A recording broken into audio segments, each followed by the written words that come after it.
तो आज का लेक्चर हमारा फाइबर्स एंड उसके रिगार्डिंग है, एनर्जी सिस्टम। ओके, तो as I said like energy के बारे में हम लोग अभी डिस्कस कर रहे हैं कि एनर्जी सिस्टम क्या है। जो हमारे बॉडी में, जैसे एक आपने देखा होगा कि हमारे बॉडी में एक टाइप की करेंसी जैसे किलो कैलोरीज है। हम लोग जो एनर्जी स्पेंड करते हैं उसका यूनिट कौन सा होता है? Kilo calorie. ओके, तो एनर्जी मतलब कितना एनर्जी हम स्पेंड कर रहे हैं, कितना नंबर, वो जो नंबर जिस यूनिट में उसका मेजरमेंट होता है उसको बोलते हैं किलो कैलोरीज। ओके, एनर्जी क्या होती है? एनर्जी एक तरह से एक ऐसी हीट बॉडी में रिक्वायर्ड होती है जिससे हीट से हम बहुत सारे जो भी है काम कर पाते हैं। बहुत सारे जैसे थिंकिंग हो गया, बहुत सारी चीजें होगी, या फिर जो भी हम लोग डेली रूटीन के काम करते हैं तो उसके लिए हमें एनर्जी लगती है। एनर्जी क्या है? एक तरह से मेजर करेंसी है जो हम लोग यूज करते हैं डेली लाइफ में। ओके, तो पहले अब देखिए कि हर एक जो भी हम लोग न्यूट्रिएंट खाते हैं, जैसे हम लोग अभी मैक्रो न्यूट्रिएंट स्टडी किए, तो वो each and every macro nutrient से कैसे कैलोरीज आती है। जैसे कार्बोहाइड्रेट है, कार्बोहाइड्रेट के 1 ग्राम में हमें 4 किलो कैलोरीज मिलती है। ओके, फैट के 1 ग्राम में हमें 9 किलो कैलोरीज मिलती है, और प्रोटीन के 1 ग्राम में अगेन हमें 4 किलो कैलोरीज मिलती है। तो आपने देखा होगा कंपैरिजन यहाँ पे फैट में क्या है, comparatively carbohydrates and protein, fat में क्या है, जो एनर्जी है वो ज्यादा है। ओके, वो डबल है। ओके, सो इसलिए हम लोग ना फैट का जो, अगर हमने देखा होगा स्टार्ट से कि जो हम लोग फैट का कंजप्शन करते हैं वो कंपेरेटिवली कार्बोहाइड्रेट और प्रोटीन थोड़ा कम करते हैं।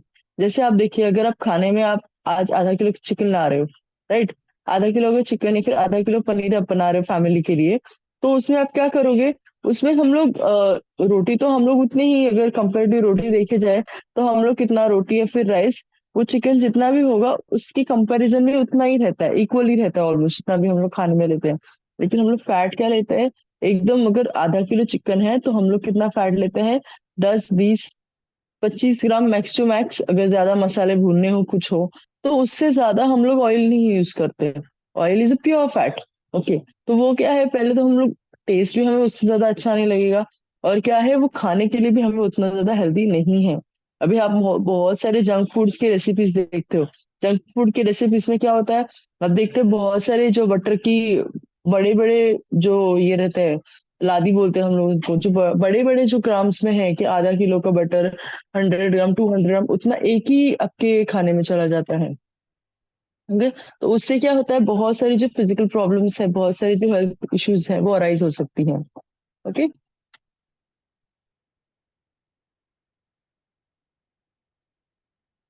इससे एनर्जी की रिक्वायरमेंट के लिए क्या, अभी लास्ट मुझे लास्ट लेक्चर में किसी का क्वेश्चन था कि हमें कैलोरी कैलकुलेशन कैसे करना है, राइट। तो आज के लेक्चर में आप एनर्जी के लेक्चर में है हमें कि बेसल मेटाबॉलिक रेट। अभी बेसल मेटाबॉलिक रेट होता क्या है? ओके, बेसल मेटाबॉलिक रेट ऐसा होता है कि आपकी बॉडी में जो आप डेली की जो बेसिक चीजें हैं, जो आप कुछ करो नहीं करो, मतलब अगर आप एक्टिव पर्सन हो, आप सेडेंटरी पर्सन हो, आपका रूटीन कैसा भी हो, डिस्पाइट ऑफ दैट आपका basic metabolic rate according to your age या फिर अकॉर्डिंग टू योर जेंडर, वो उतना ही बेसिक रहने वाला है। ओके, जैसे मतलब क्या, जैसे आप ब्रीदिंग करते हो, आपके बॉडी में जो भी है डाइजेशन हो रहा है, आपके बॉडी में हार्मोन्स वर्क हो रहे हैं, आप नॉर्मली जितना आपका मसल मास है, ओके, वो क्या है, वो सस्टेन करने के लिए, वो जो बेसिक सस्टेनेबिलिटी है, वो बेसिक सस्टेन करने के लिए क्या, बेसल मेटाबॉलिक रेट रहता है। ओके, तो ये बेसल मेटाबॉलिक रेट क्या होता है कि ये जैसे आपकी किडनी फंक्शन हो गई, आपकी जो बॉडी के हार्ट बीट्स है, उसके लिए ये सारी चीजें यूज होती हैं। ओके, तो ये बेसल मेटाबॉलिक रेट होता है वो। ओके, सो उसको रेस्टिंग भी बोला जाता है, resting metabolic rate also, RMR भी उसको बोला जाता है।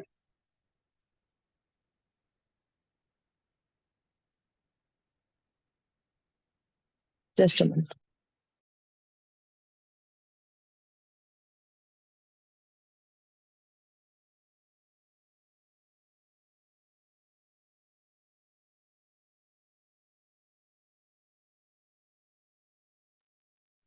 सो बेसल मेटाबॉलिक रेट होता है, अभी उसको क्लोजली रेस्टिंग मेटाबॉलिक रेट भी बोला जाता है, आरएमआर। ओके। आरएमआर किस लिए? क्योंकि वो रेस्टिंग आवर्स में किया जाता है, बट वो इतना ये सिमिलर नहीं है। आरएमआर और बीएमआर में बेसिक थोड़ा सा डिफरेंस है, वो हम लोग आगे पढ़ेंगे। बट बीएमआर को आरएमआर भी बताया जाता है, क्योंकि वो क्या है, रेस्टिंग मेटाबॉलिक रेट है। ओके। सो यूजुअली क्या होता है, विमेन्स है ना, विमेन्स में 1400 किलो कैलोरीज का बेसिक मेटाबॉलिक रेट होता है, ये अप्रोक्स है। हाइट वैरी करती है, हाइट या फिर एज क्या है, बट एक जनरली एक वुमेन है, एक वेल ग्रोन वुमेन है, उनका यूजुअली 1400 किलो कैलोरीज के अराउंड क्या होता है, बीएमआर होता है। ओके, यानी क्या है, basic metabolic rate. Basic metabolic rate. और मेन का कितना होता है, 1600 किलो कैलोरीज। अभी ये किस लिए है? क्योंकि आपकी बॉडी की जो बेसिक रिक्वायरमेंट्स है, ब्रीदिंग या फिर जो भी डेली का किडनी फंक्शन, लिवर फंक्शन, जो ब्रीदिंग है, जो डाइजेस्टिव सिस्टम है, उसके लिए ये बेसिक है। इसलिए आपको कभी भी आपका डाइट है ना 1400 किलो कैलोरीज या फिर 1600 किलो कैलोरीज से कम में नहीं रखना चाहिए, क्योंकि क्या होता है, हमारी बेसिक रिक्वायरमेंट ही इतनी है। अगर इससे ज्यादा आप कैलोरी डिफिशिएंट में चले जाते हो ना, तो वो क्या आपको हार्म कर सकती है, आपके बहुत सारे जो बॉडी के फंक्शंस है वो हार्म हो सकते हैं। ओके। यहाँ तक किसी को कुछ डाउट है? कोई चीज नहीं समझ में आई है, ऐसा है? या फिर किसी को कोई लैंग्वेज में किसी को एक्सप्लेनेशन चाहिए, हिंदी, इंग्लिश?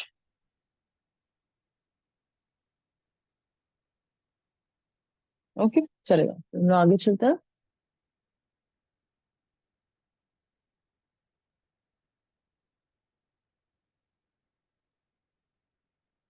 ओके। तो डिफरेंस क्या है बेसिक मेटाबॉलिक रेट में, बीएमआर और आरएमआर में डिफरेंस क्या है? अभी बीएमआर और आरएमआर में बेसिक डिफरेंस क्या होता है? आरएमआर कैसे होता है कि अगर कोई भी एक पर्सन एक्टिव है, ओके, सो वो जब रेस्ट कर रहा होगा ना, उस टाइम पे उसका आरएमआर लिया जाता है। मतलब वो आरएमआर में क्या आएगा, उसके मसल का कितना पर डे का कैलोरी एक्सपेंडिचर है, वो यूजुअली एथलीट है, वो क्या है, जो भी है, तो वो आरएमआर आता है।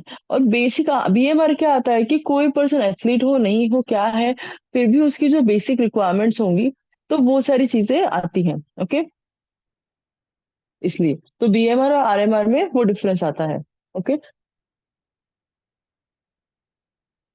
अभी आरएमआर का मैं आपको एग्जांपल दे सकती हूँ। जैसे अगर कोई बहुत एथलीट है, ओके, अगर वो एथलीट है, उसका पर डे का जो नॉर्मल है कैलोरी एक्सपेंडिचर कितना होगा, 2500 3000 कैलोरीज तक का होगा। पर वो जब रेस्ट कर रहा है, वो कुछ नहीं, वो सुबह उठा है, वो रेस्ट कर रहा है, तो वो रेस्टिंग टाइम पे उसका कितना आएगा आरएमआर? आरएमआर जो होगा ना, वो कितना आएगा, 2200 2300, क्योंकि जस्ट वो सुबह उठा है, उसका ज्यादा कुछ काम नहीं है, उसके मसल्स भी काफी रिलैक्स हैं। तो वो क्या हो गया, आरएमआर, रेस्टिंग मेटाबॉलिक रेट हो गया। वो क्या हो गया, आरएमआर। और वही पर्सन जो है ना, उसकी बेसिक जो वो आरएमआर रिपोर्ट जो प्रॉपर निकालेगा, तो उसमें बेसिक क्या आता है कि 1600 क्या होता है कि एक हाइट है, एक वेल ग्रोन मैन है, इसकी 1600 बेसिक रिक्वायरमेंट आती है, जो उसको ब्रीदिंग में लगती है, जो उसको किडनी फंक्शन, लिवर फंक्शन जो उसके होने के लिए, जो डाइजेस्टिव सिस्टम है वो होने के लिए लगता है। तो वो क्या आता है, बेसिक बीएमआर रिपोर्ट आता है। ओके। यहाँ तक किसी को कुछ प्रॉब्लम है बीएमआर और आरएमआर में? आपको डिफरेंस समझ रहा है?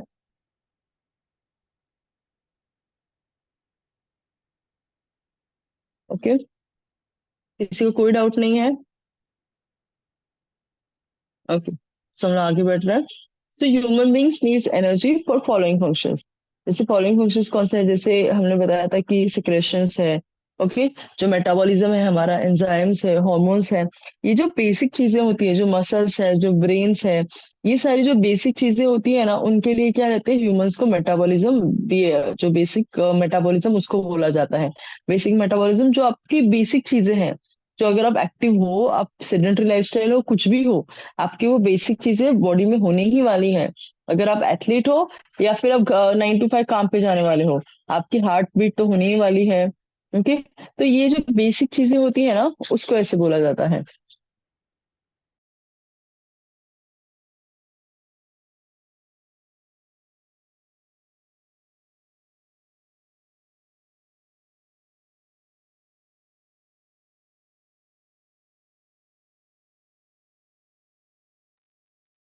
ओके।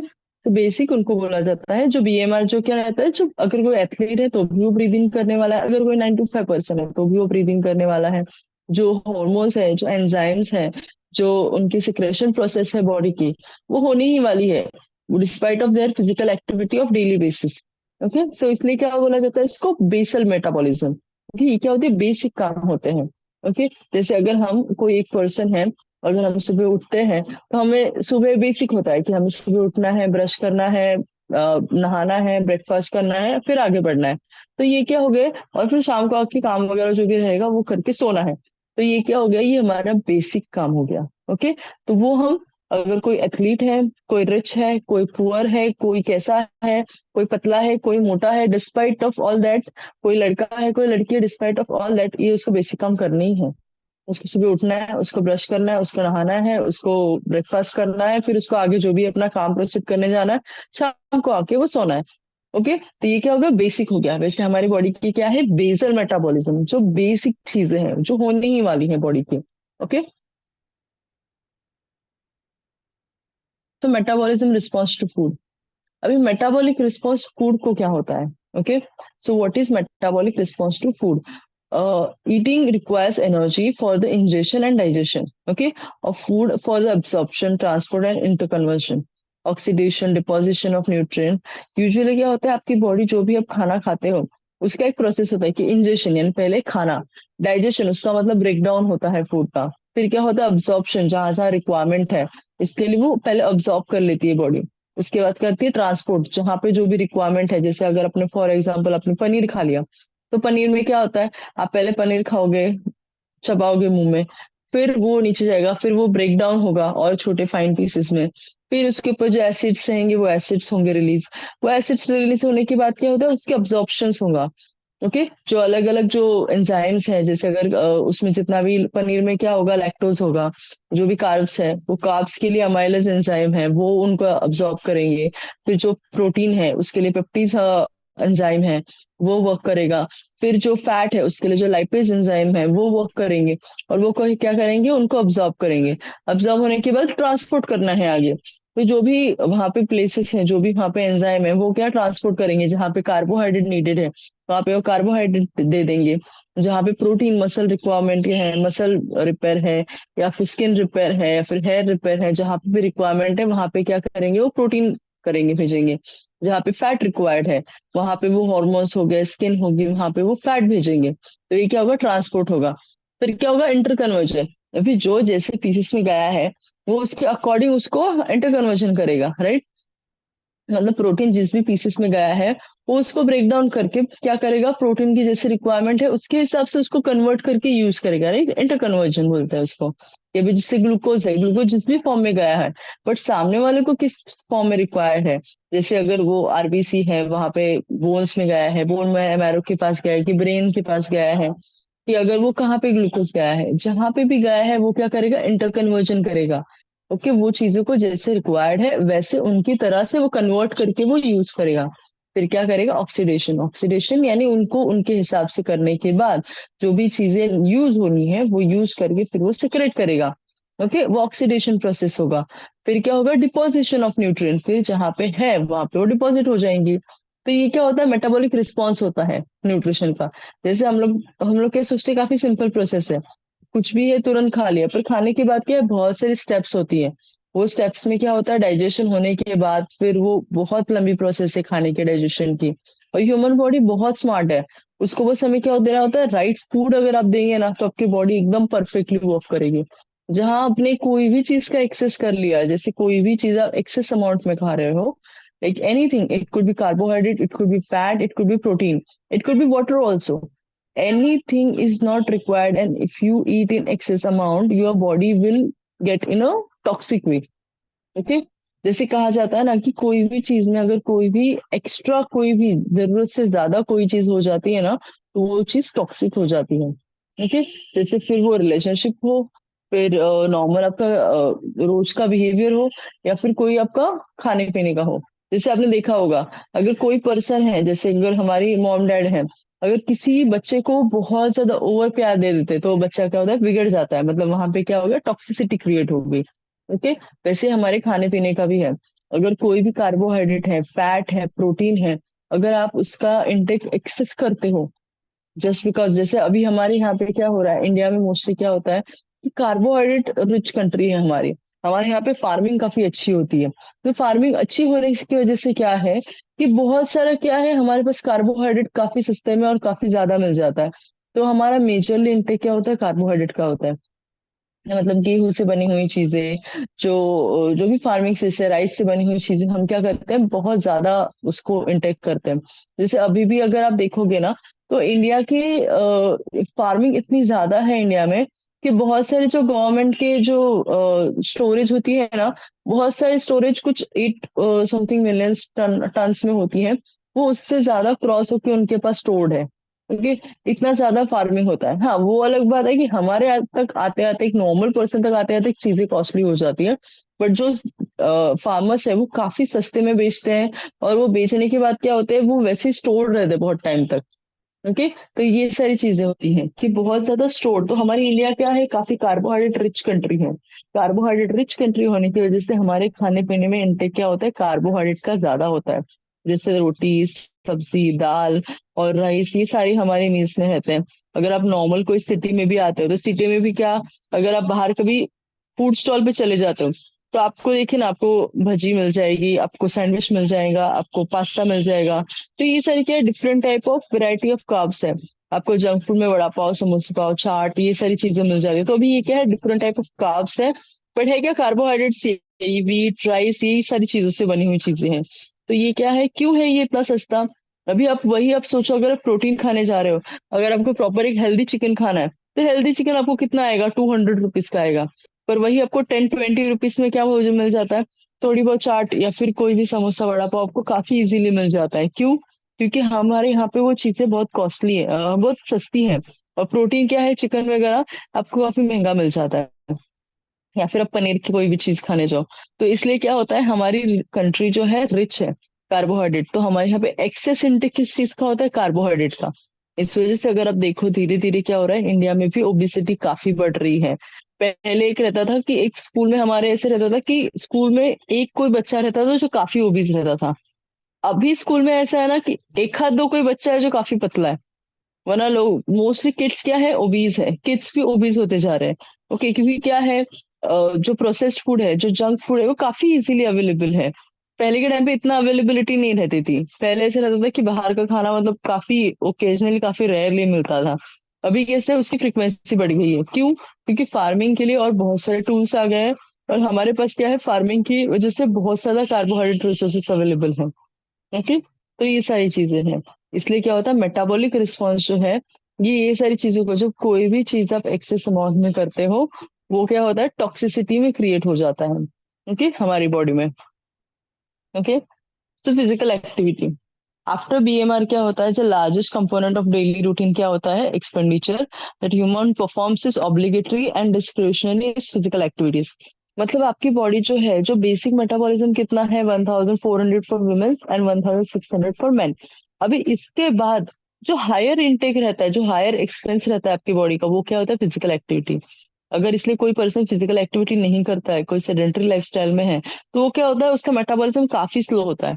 पर जो कोई फिजिकल एक्टिविटी कर रहा है, कोई वर्कआउट कर रहा है, कोई जिम कर रहा है, तो उस वजह से क्या होता है, उनकी बॉडी जो है एक अच्छे लेवल में बढ़ जाती है। ओके। तो वो क्या होता है, उनका जो फिजिकल एक्सपेंस है, जो एनर्जी एक्सपेंडिचर है, वो काफी बढ़ जाता है। जैसे 1400 फीमेल्स का है, तो आराम से वो 2000 प्लस वो क्रॉस कर देती है। क्योंकि यूजुअली जो बाकी सारी चीजें हैं ना, उसमें बहुत मिनिमल कैलोरीज लगती है।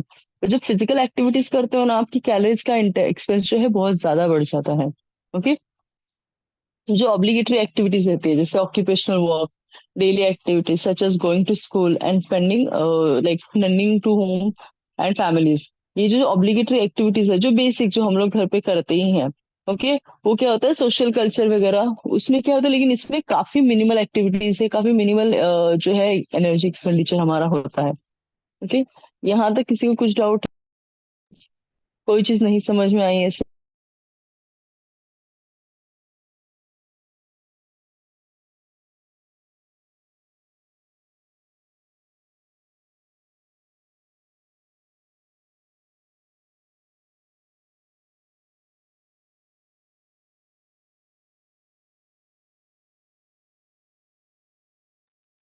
ओके। सो क्या है, डिस्क्रिशनरी एक्टिविटीज जो है, बेसिक जो हमारी एक्टिविटीज है। ओके, जो हम लोग परफॉर्म करते हैं, जो घर पे जो भी काम होते हैं। है, बीएमआर काउंट का भी है आपको आगे ऑप्शन। देखिए, बीएमआर आप कैलकुलेट भी कर सकते हैं, अदरवाइज बहुत सारे टूल्स हैं जो ऑनलाइन अवेलेबल हैं। आप वेबसाइट में जाके बीएमआर कैलकुलेटर या फिर बीएमआई कैलकुलेटर ऐड कर सकते हैं, जिसमें आप हाइट वेट ऐड कीजिए और इजीली कैलकुलेशन आ जाता है। क्योंकि देखिए, जो भी हम लोग कैलकुलेट करते हैं ना, और अजम्पशन, लाइक हमारे पास भी अभी जो है वो एक कैलकुलेशन है, जो एक अजम्पशन है जो 90% करेक्ट है, 10% करेक्ट नहीं है। क्योंकि हम क्या करते हैं, एक अज्यूम करते हैं कि सामने वाले की हाइट इतनी है, वेट इतना है, तो इतना सामने वाला का अज्यूमेबल बीएमआर हो सकता है। एक्यूरेट बीएमआर कहाँ पे आता है? अगर बीएमआई वगैरह जो मशीन्स रहती हैं, वो मशीन्स में भी 95% एक्यूरेट रहता है, 5% डाउटफुल रहता है कि सामने वाला पर्सन, यू नेवर नो कि कुछ खा के आया हो, कितना रेस्ट हुआ है उसका, उसकी नींद पूरी हुई है कि नहीं, एक दिन पहले उसने क्या एक्टिविटी की है, ये सारी चीजों पे वो मैनिपुलेट हो सकता है। ओके। सो जो एक डेक्सा स्कैन करके एक मशीन आती है, जो मोस्टली बड़े बड़े जो डायग्नोस्टिक सेंटर्स रहते हैं वहां पे अवेलेबल रहती है, डेक्सा स्कैन, DEXA। सो डेक्सा स्कैन जो रहता है वो थोड़ा एक्यूरेट रहता है, वो 98-99% एक्यूरेट रहता है डेक्सा स्कैन। बाकी जो सारे जो हम लोग कैलकुलेशन भी आज करते हैं, या फिर आप वेबसाइट से भी निकालो, वो 90% एक्यूरेट है। बीएमए मशीन जो है वो 95% एक्यूरेट है। और जो डेक्सा मशीन है वो 98-99% है। पर देखिए, ह्यूमन बॉडी है ना, कोई भी आपको 100% एक्यूरेट ह्यूमन बॉडी का कैलकुलेशन कोई नहीं बता सकता, क्योंकि ह्यूमन बॉडी हमारी एवरी डे चेंज होती है। जैसे एवरी डे क्यों चेंज होती है? क्योंकि हम जो एवरी डे एक्टिविटी करते हैं वो सेम नहीं रहते, एवरी डे वेदर सेम नहीं रहता। ओके। तो हमारी बॉडी क्या वेदर के हिसाब से भी ढल जाती है, जो भी वेदर है। ओके। अगर जो भी वेदर है उसके अकॉर्डिंग हमारी बॉडी ढल जाती है। इसलिए ह्यूमन बॉडी का 100% एक्यूरेट स्टेज आपको कोई मशीन नहीं दे सकती। ओके। सो इसलिए क्या, मोस्टली ये मशीन्स आपको कैसे, सिर्फ एक एस्टिमेट डाइट बनाने के लिए ठीक है। बट आपको बेसिक, जैसे मैंने बताया, बीएमआर आपको ऑनलाइन भी कैलकुलेट कर सकते हैं। हमारे पास फॉर्मूलाज भी हैं जो आगे आपको शेयर हो जाएंगे बीएमआई बीएमआर के लेक्चर में। और फिर भी आपका कोई एथलीट है, एथलीट को हमेशा डेक्सा स्कैन सजेस्ट कीजिए। और कोई एथलीट है आपके कांटेक्ट में जिनको एक्यूरेट एकदम इन्फॉर्मेशन चाहिए, तो फिर भी 98-99% कौन सी डेक्सा स्कैन सही होती है, जो 3000 रुपीज तक हो जाती है, आई थिंक। इंडिया में जितने मैंने देखे हैं, मोस्टली 3000 की रुपीज के अराउंड आपको मिल जाता है उसका report. Okay. So body size. The BMR is closely related to the body surface area at basal heat and production of directly proportional to surface area. Body size के हिसाब से क्या होता है, बीएमआर बॉडी साइज के हिसाब से काफी इंपॉर्टेंट रहता है।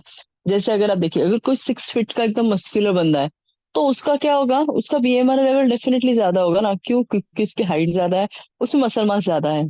तो उसका क्या होगा, पर डे का बीएमआर डेफिनेटली 1600 से ज्यादा ही होगा।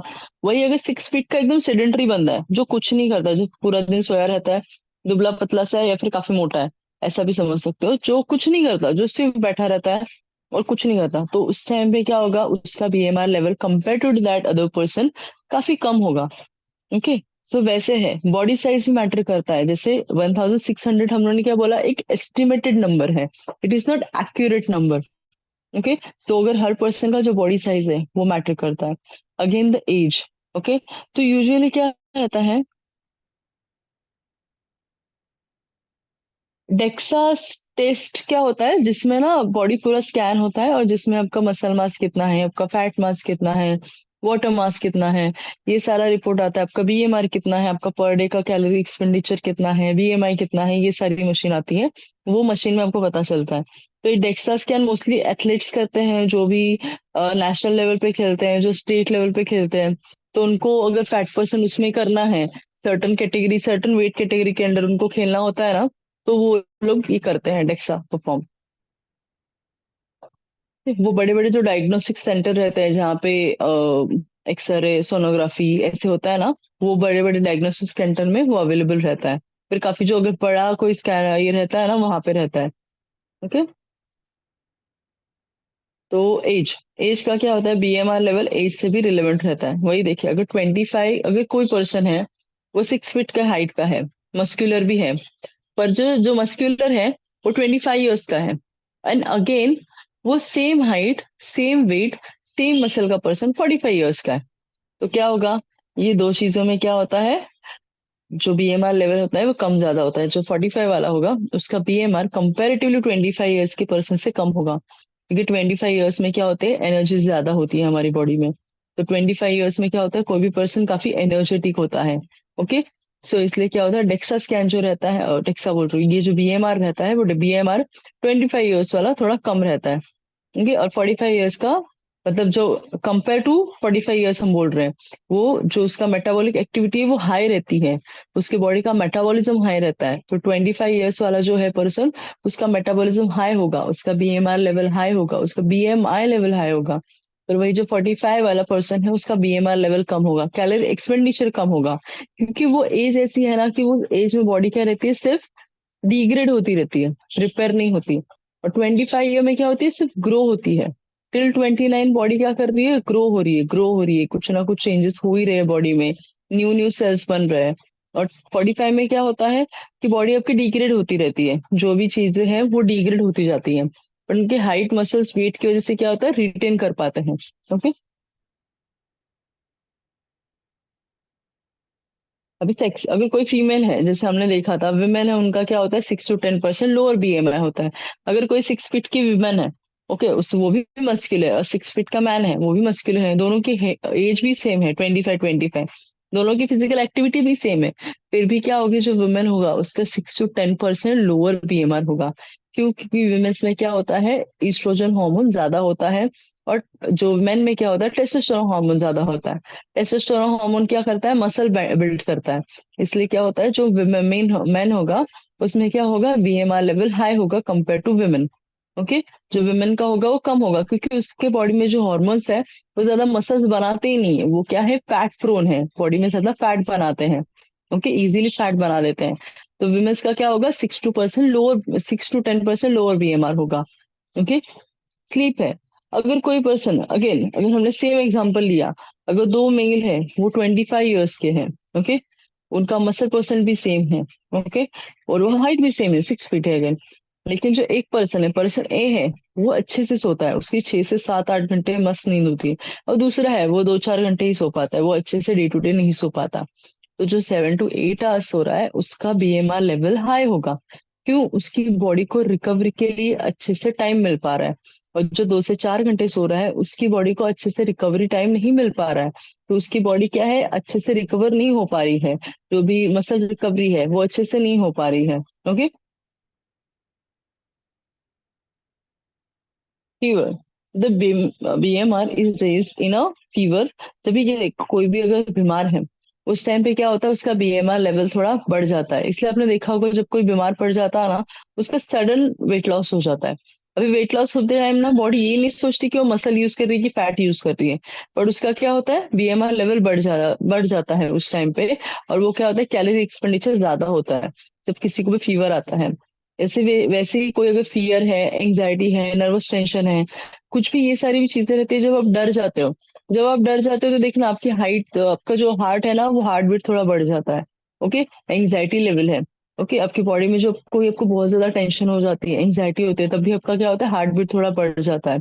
नर्वस टेंशन, कोई भी आपको टेंशन है या फिर कोई भी ऐसे डिप्रेशन है, कोई भी आपने बहुत ज्यादा स्ट्रेस ले लिया है माइंड पे, तो उस टाइम पे भी क्या होता है, आपकी हार्ट बीट बढ़ जाती है।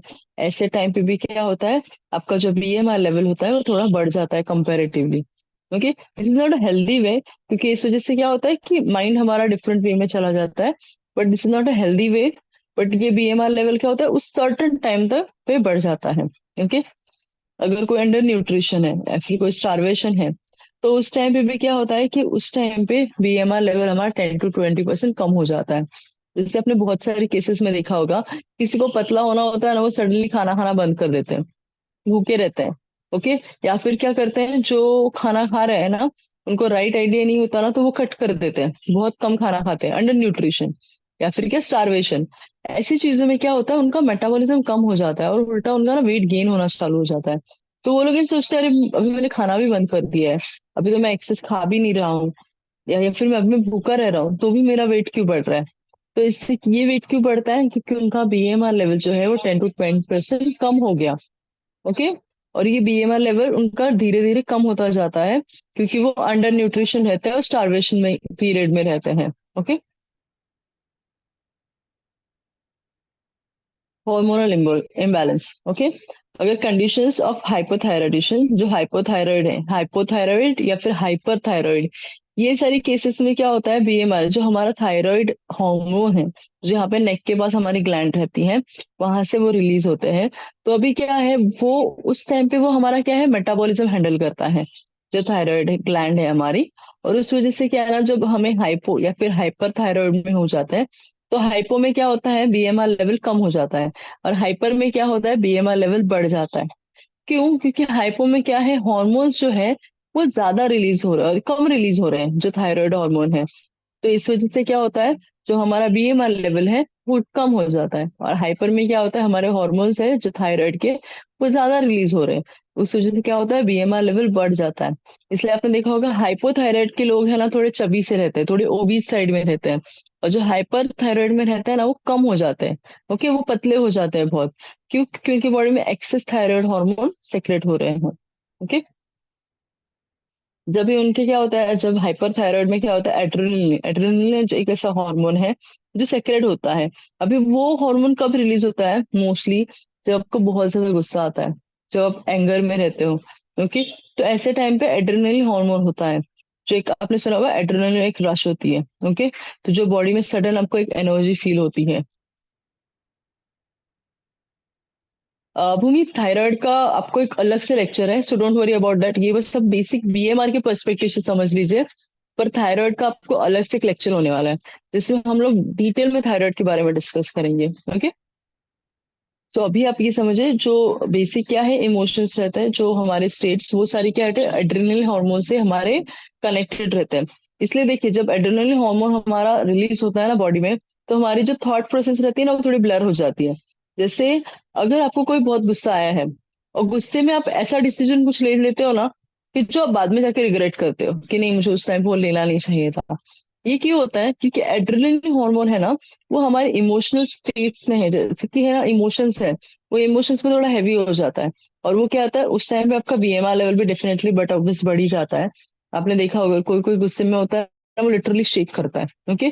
कि उसका जो बीएमआर लेवल क्या है, बढ़ गया है। ओके। तो वैसे क्या है, एड्रेनलिन हार्मोन हमारे इमोशन से डायरेक्टली कनेक्टेड है। इसलिए जब भी आप गुस्से में रहते हो ना, आप राइट डिसीजन नहीं ले पाते हो गुस्से में, हमेशा आपका डिसीजन कुछ फ्लक्चुएटेड रहता है, आई वोंट से रॉन्ग रहता है, बट फ्लक्चुएटेड रहता है, आप एक्यूरेट सोच में नहीं ले पाते हो। ओके। तो वो क्या होता है, एड्रेनलिन हार्मोन हमारा रश होता है, और एड्रेनलिन हार्मोन की वजह से क्या होता है, पीएमआर लेवल भी हमारा रेज होता है। तो उस टाइम पे जो हमारा ब्रेन जो रहता है ना, वो फुल्ली एक्टिव नहीं रहता। ओके। वो हमारी क्या है, इमोशनल स्टेट्स है, उससे कनेक्टेड रहता है। ओके।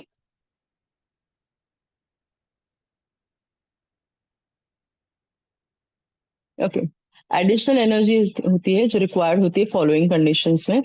जैसे हमारी ग्रोथ हो रही है, जब कोई भी, जैसे देखिए, जैसे आपने देखा होगा टीनेज में, टीनेज में क्या होता है, ग्रोइंग एज है, ग्रोइंग एज में क्या होता है, पीएमआर लेवल हाई होता है।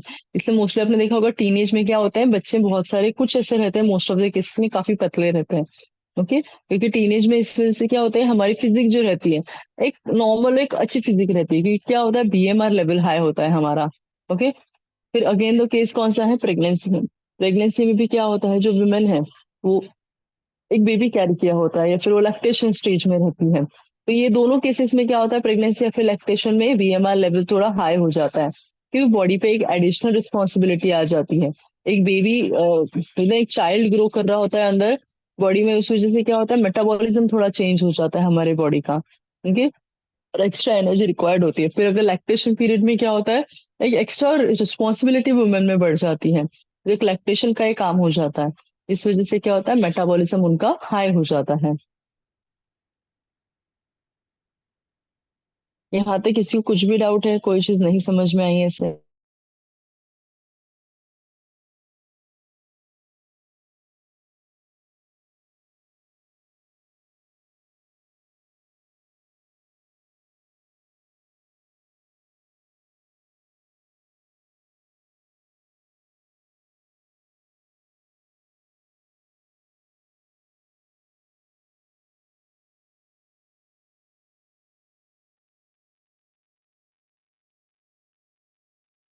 ओके।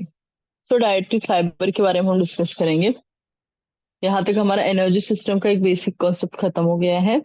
अभी हम लोग जो एनर्जी सिस्टम्स एंड बीएमआर उसके बारे में हमारा डिस्कशन बेसिकली हो गया है। अभी हम लोग करेंगे डिस्कस डाइटरी फाइबर के रिगार्डिंग। ओके, सो डाइटरी फाइबर यूजुअली क्या होता है, जो प्लांट सेल्स होता है। ओके, जो हमारे फाइबर के बारे में एक हमारा बेसिक एक कार्बोहाइड्रेट में आपने देखा होगा कि जो हमने कुछ ऐसे कार्बोहाइड्रेट डिस्कस किए थे जो क्या होते हैं, जो डाइजेस्ट नहीं कर पाती बॉडी। ओके, तो उसके बारे में हम लोग डिस्कस करेंगे। डाइटरी फाइबर्स यूजुअली क्या होते हैं, प्लांट सेल्स है। ओके, प्लांट सेल्स के रिगार्डिंग में होते हैं, जैसे सेल्यूलोज है, पेक्टिन है। ओके, ये सारे कुछ ऐसे प्लांट सेल्स हैं जो बॉडी डाइजेस्ट नहीं कर पाती। तो उनको हम लोग इनटेक कब लेते हैं, जो हमारा डाइट है। कभी कभी देखिए वो डाइट ऐसे होता है, ये फाइबर्स क्या रहते हैं, वाटर होल्ड करते हैं या फिर फर्मेंट हो जाता है। उस वजह से ना हमारा जो वेस्ट है बॉडी का, एक्सेस वेस्ट है, वो काफी इजीली बॉडी से आउट हो जाता है। ओके, ऐसे क्लासिफिकेशन है डिफरेंट टाइप ऑफ। कुछ डाइट्स रहते हैं ना, जो फाइबर्स रहते हैं वो डिफरेंट टाइप ऑफ रहते हैं। कुछ रहते हैं वाटर सॉल्युबल रहते हैं, और कुछ रहते हैं सिर्फ फर्मेंट होते जाते हैं। ओके, जो मोर फर्मेंटेबल रहते हैं, और कुछ इनसॉल्युबल रहते हैं, कुछ सॉल्युबल रहते हैं। ऐसे डिफरेंट टाइप ऑफ है। सॉल्युबल क्या रहता है, सॉल्युबल बॉडी में जो भी वाटर है वो ऑब्जॉर्ब करके बाहर बॉडी से पुश करने में हेल्प करते हैं। और इनसॉल्युबल क्या होता है कि वो उसके साथ उनमें खुद में बहुत ज्यादा वाटर होता है, तो वो क्या रहता है, मिक्स तो नहीं होते, हमारे बॉडी को वाटर तो ऑब्जॉर्ब नहीं करते, बट वो बाहर रिलीज करने में फूड एक्सेस हेल्प कर देते हैं। तो इनसॉल्युबल वाले कौन से हैं, सेल्यूलोज है, हेमी सेल्यूलोज है, ये सारी एग्जांपल्स हैं। और जो सॉल्युबल है उसमें पेक्टिन है, ये सारी चीजें होती है। बट ये कैसे ना, आपको बेसिक, आपको बस इतना समझना है कि फाइबर है, बेसिक फाइबर का काम क्या होता है, आपकी बॉडी से जो भी एक्सेस वेस्ट है वो बाहर पुश करने में हेल्प करता है। ओके, जैसे कोई भी अगर आप देखो, आपको ये आगे उसकी फिजियोलॉजी में बताती हूँ। ओके, तो अगर बेसिक अगर आप देखो, क्या आपके बॉडी में कभी कभी क्या होता है, कुछ फूड ऐसा रहता है ना जो बहुत ज्यादा डेंस रहता है। ओके, तो अभी डाइजेशन होने के बाद आपकी बॉडी उसको अच्छे से बाहर वेस्ट नहीं कर पाती। जैसे प्रोटीन फूड हो गया, अभी प्रोटीन और कार्बोहाइड्रेट्स क्या हो गया, कार्बोहाइड्रेट एनर्जी के लिए पूरी की पूरी तरह से यूज हो जाता है। फिर अगर आपने ये खा लिया, प्रोटीन को ही खा लिया, तो प्रोटीन भी अच्छे से यूज हो जाता है। अभी क्या होता है, उसमें वेस्ट करने के लिए कुछ ज्यादा मटेरियल बचता नहीं है, पर बॉडी को सेक्रेट पर डे करना तो जरूरी है। बॉडी को जो भी यूज नहीं होता है, भले से वो थोड़ा सा भी क्यों ना हो, वो बाहर वेस्ट करना जरूरी है। वो बॉडी ज्यादा दिन स्टोर नहीं कर सकती। तो अभी उस टाइम पे क्या होता है कि अगर वो ज्यादा वो बाहर पुश नहीं कर पाई, तो वो क्या होता है, इन्फेक्शन आपको क्रिएट हो सकता है। इसीलिए क्या होता है, जब आप कोई भी फाइबर का इंटेक करते हो, जैसे फॉर एग्जाम्पल अगर आप देखिए, आपने कोई भी प्रोटीन फूड ले लिया, पनीर या फिर चिकन कुछ भी ले लिया, तो अगर उसके साथ अगर आपने कोई भी फाइबरस फूड रखा है, फाइबर्स यानी सैलेड्स रखे हैं, ओके, वेजीज के सैलेड्स रखे हैं, तो उस टाइम पे क्या होता है, सैलेड्स की वजह से आपका क्या होता है, जो क्लियरेंस होता है, स्टमक क्लियरेंस काफी इजीली हो जाता है, काफी अच्छे से हो जाता है। अगर आपने वो सारा क्लियरेंस के सब्सटेंस नहीं रखे, तो मोस्ट ऑफ द केसेस में क्या होता है, कॉन्स्टिपेशन के केसेस होने के चांसेस है। बहुत लोग कॉन्स्टिपेशन फेस करते हैं। ओके, या फिर अगर किसी ने, ये रहता है ना, अगर प्रोबायोटिक्स में, अभी ये तो हम लोग अभी प्रीबायोटिक्स के बारे में पढ़ रहे हैं, वो दूसरे है प्रोबायोटिक्स, जैसे कर्ड हो गया। ओके, ये सारी चीजें हैं, तो अगर वो भी अगर उस टाइम पे अगर उनका इंटेक नहीं है कोई भी प्रोटीन फूड के साथ, तो क्या होता है, डाइजेशन स्मूथ नहीं होता है। ओके, इसलिए क्या होता है, खाने पीने में हमें ये चीजें रखना जरूरी होती है। मीन्स क्या, मोस्टली क्या है इंपॉर्टेंट, फाइबर। ओके, तो फाइबर की है मतलब प्रॉपर्टीज है, फिजियोकेमिकल प्रॉपर्टीज। जैसे क्या होता है, फाइबर में क्या होता है, वाटर होता है।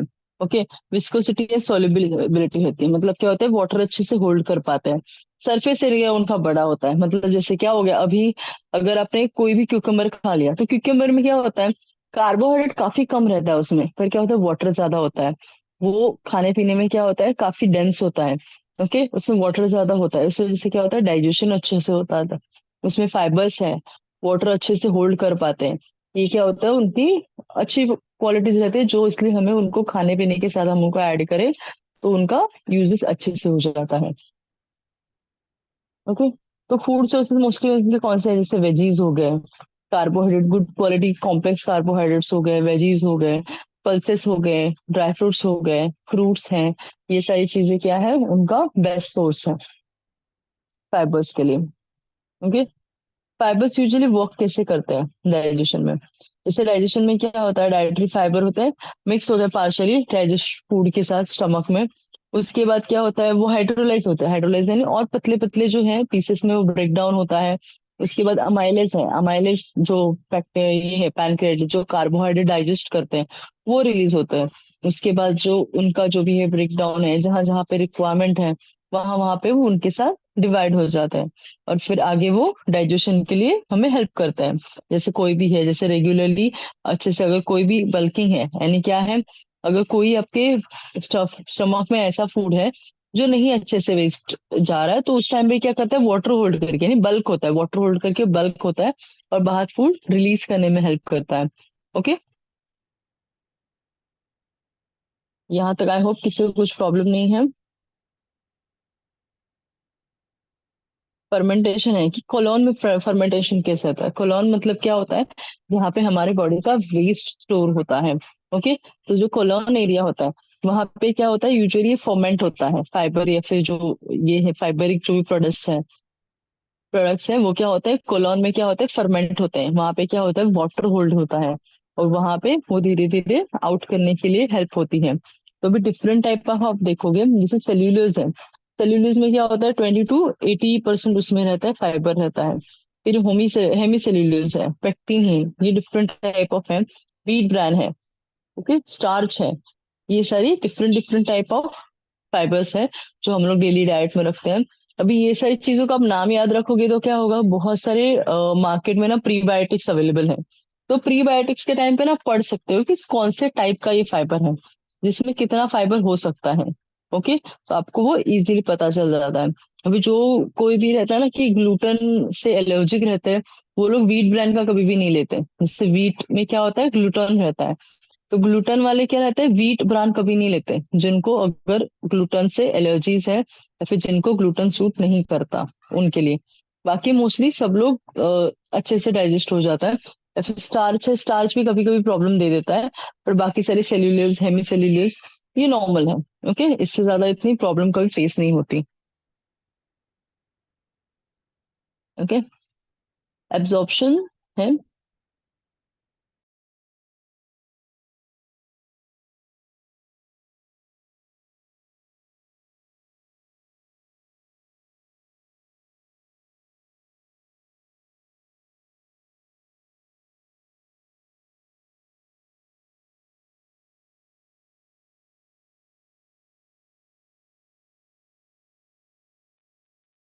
ओके। तो ऑब्जॉर्प्शन देख रहे हैं। सो ऑब्जॉर्प्शन में क्या होता है, एक फर्मेंटेशन एक पार्ट रहता है, पार्ट ऑफ यानी जो प्रोडक्ट है जिनका क्या होता है, डाइजेशन होता है। डाइजेशन होने के, डाइजेशन यानी जो ब्रेक डाउन होना है, उसमें जो एनर्जी वगैरह लेनी है वो। उसके बाद क्या होता है, यील्ड एनर्जीज में होता है। मतलब अगर जैसे आपने कोई भी क्यूकम्बर खाया, उसमें क्या है, थोड़ा सा 1-2 ग्राम तो एटलीस्ट कार्ब है। तो उसमें से क्या होता है, फिर वो कार्ब्स लेके वो एनर्जी में कन्वर्ट करता है। अभी 1 ग्राम भी कार्ब उसमें क्या है, 4 किलो कैलोरीज। अगर 2 ग्राम भी उसको कार्ब्स हैं जो उनको क्यूकम्बर से मिल गए, तो उसमें से वो क्या करते हैं, वो कार्ब्स लेके वो क्या करते हैं, एनर्जी में कन्वर्ट करते हैं। और रिमेनिंग जो भी है वो फिर वो आगे क्या है, कि आगे वो जो भी पार्ट है जो ऑब्जॉर्ब हुआ है, वो क्या करता है, आगे फिर डाइजेशन सिस्टम में जाने देता है। फिर डाइजेशन सिस्टम में जाने के बाद क्या होता है, एक जो केमिकल प्रोसेस जो हमने देखी थी, वो केमिकल प्रोसेस है वो धीरे धीरे परफॉर्म होती है। जैसे पाथवे साइकिल्स कर हमने पढ़ी थी, जो कार्बोहाइड्रेट्स की देखी थी, पाथवे साइकिल्स मैक्रोन्यूट्रिएंट में थी, वो परफॉर्म होती है। और वो उसके बाद क्या होता है, वो आगे लिवर में चला जाता है। और लिवर में जाने के बाद फिर आगे जो लास्ट एक होता है कि डिफरेंट टाइप ऑफ गैसेस भी कुछ परफॉर्म होते हैं। जैसे अगर कोई है कोई, अभी बहुत सारे ऐसे प्रीबायोटिक्स रहते हैं ना जो थोड़े से नेचर में गैस्ट्रिक रहते हैं।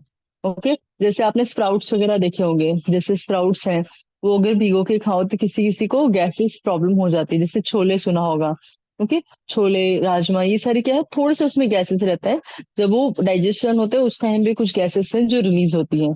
ओके। जो बॉडी में स्टोर होती हैं। ओके। तो जो फाइबर है उसके डाइट में रखने के बेनिफिट्स क्या है। फाइबर क्या होता है, प्रमोट सैटिस्फैक्शन। सैटिस्फैक्शन यानी क्या है, अगर आप खाने में कोई भी चीज खा रहे हो, जैसे सैचुरेशन, आई थिंक हमने टॉपिक पढ़ा था। सैटिस्फैक्शन मतलब क्या होता है, कोई भी चीज भरना।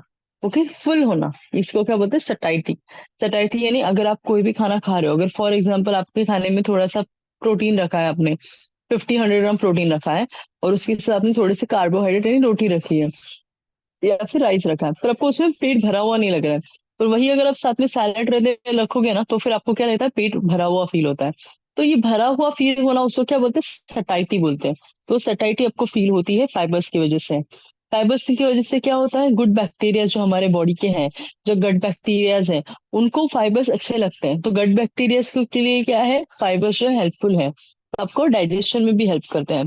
फाइबर्स की वजह से क्या होता है, कॉन्स्टिपेशन या फिर लीकी गट, ये आपको प्रॉब्लम्स नहीं आती।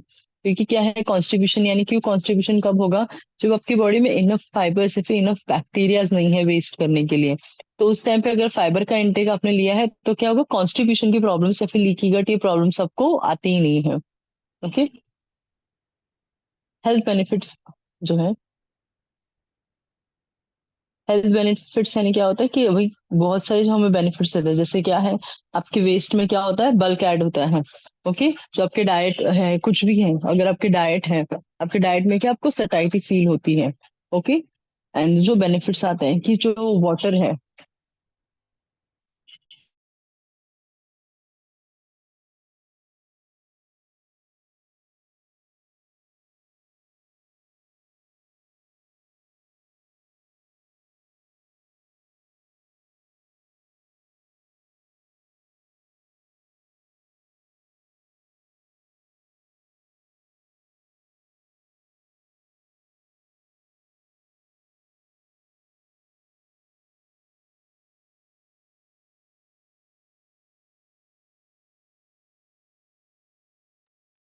ओके।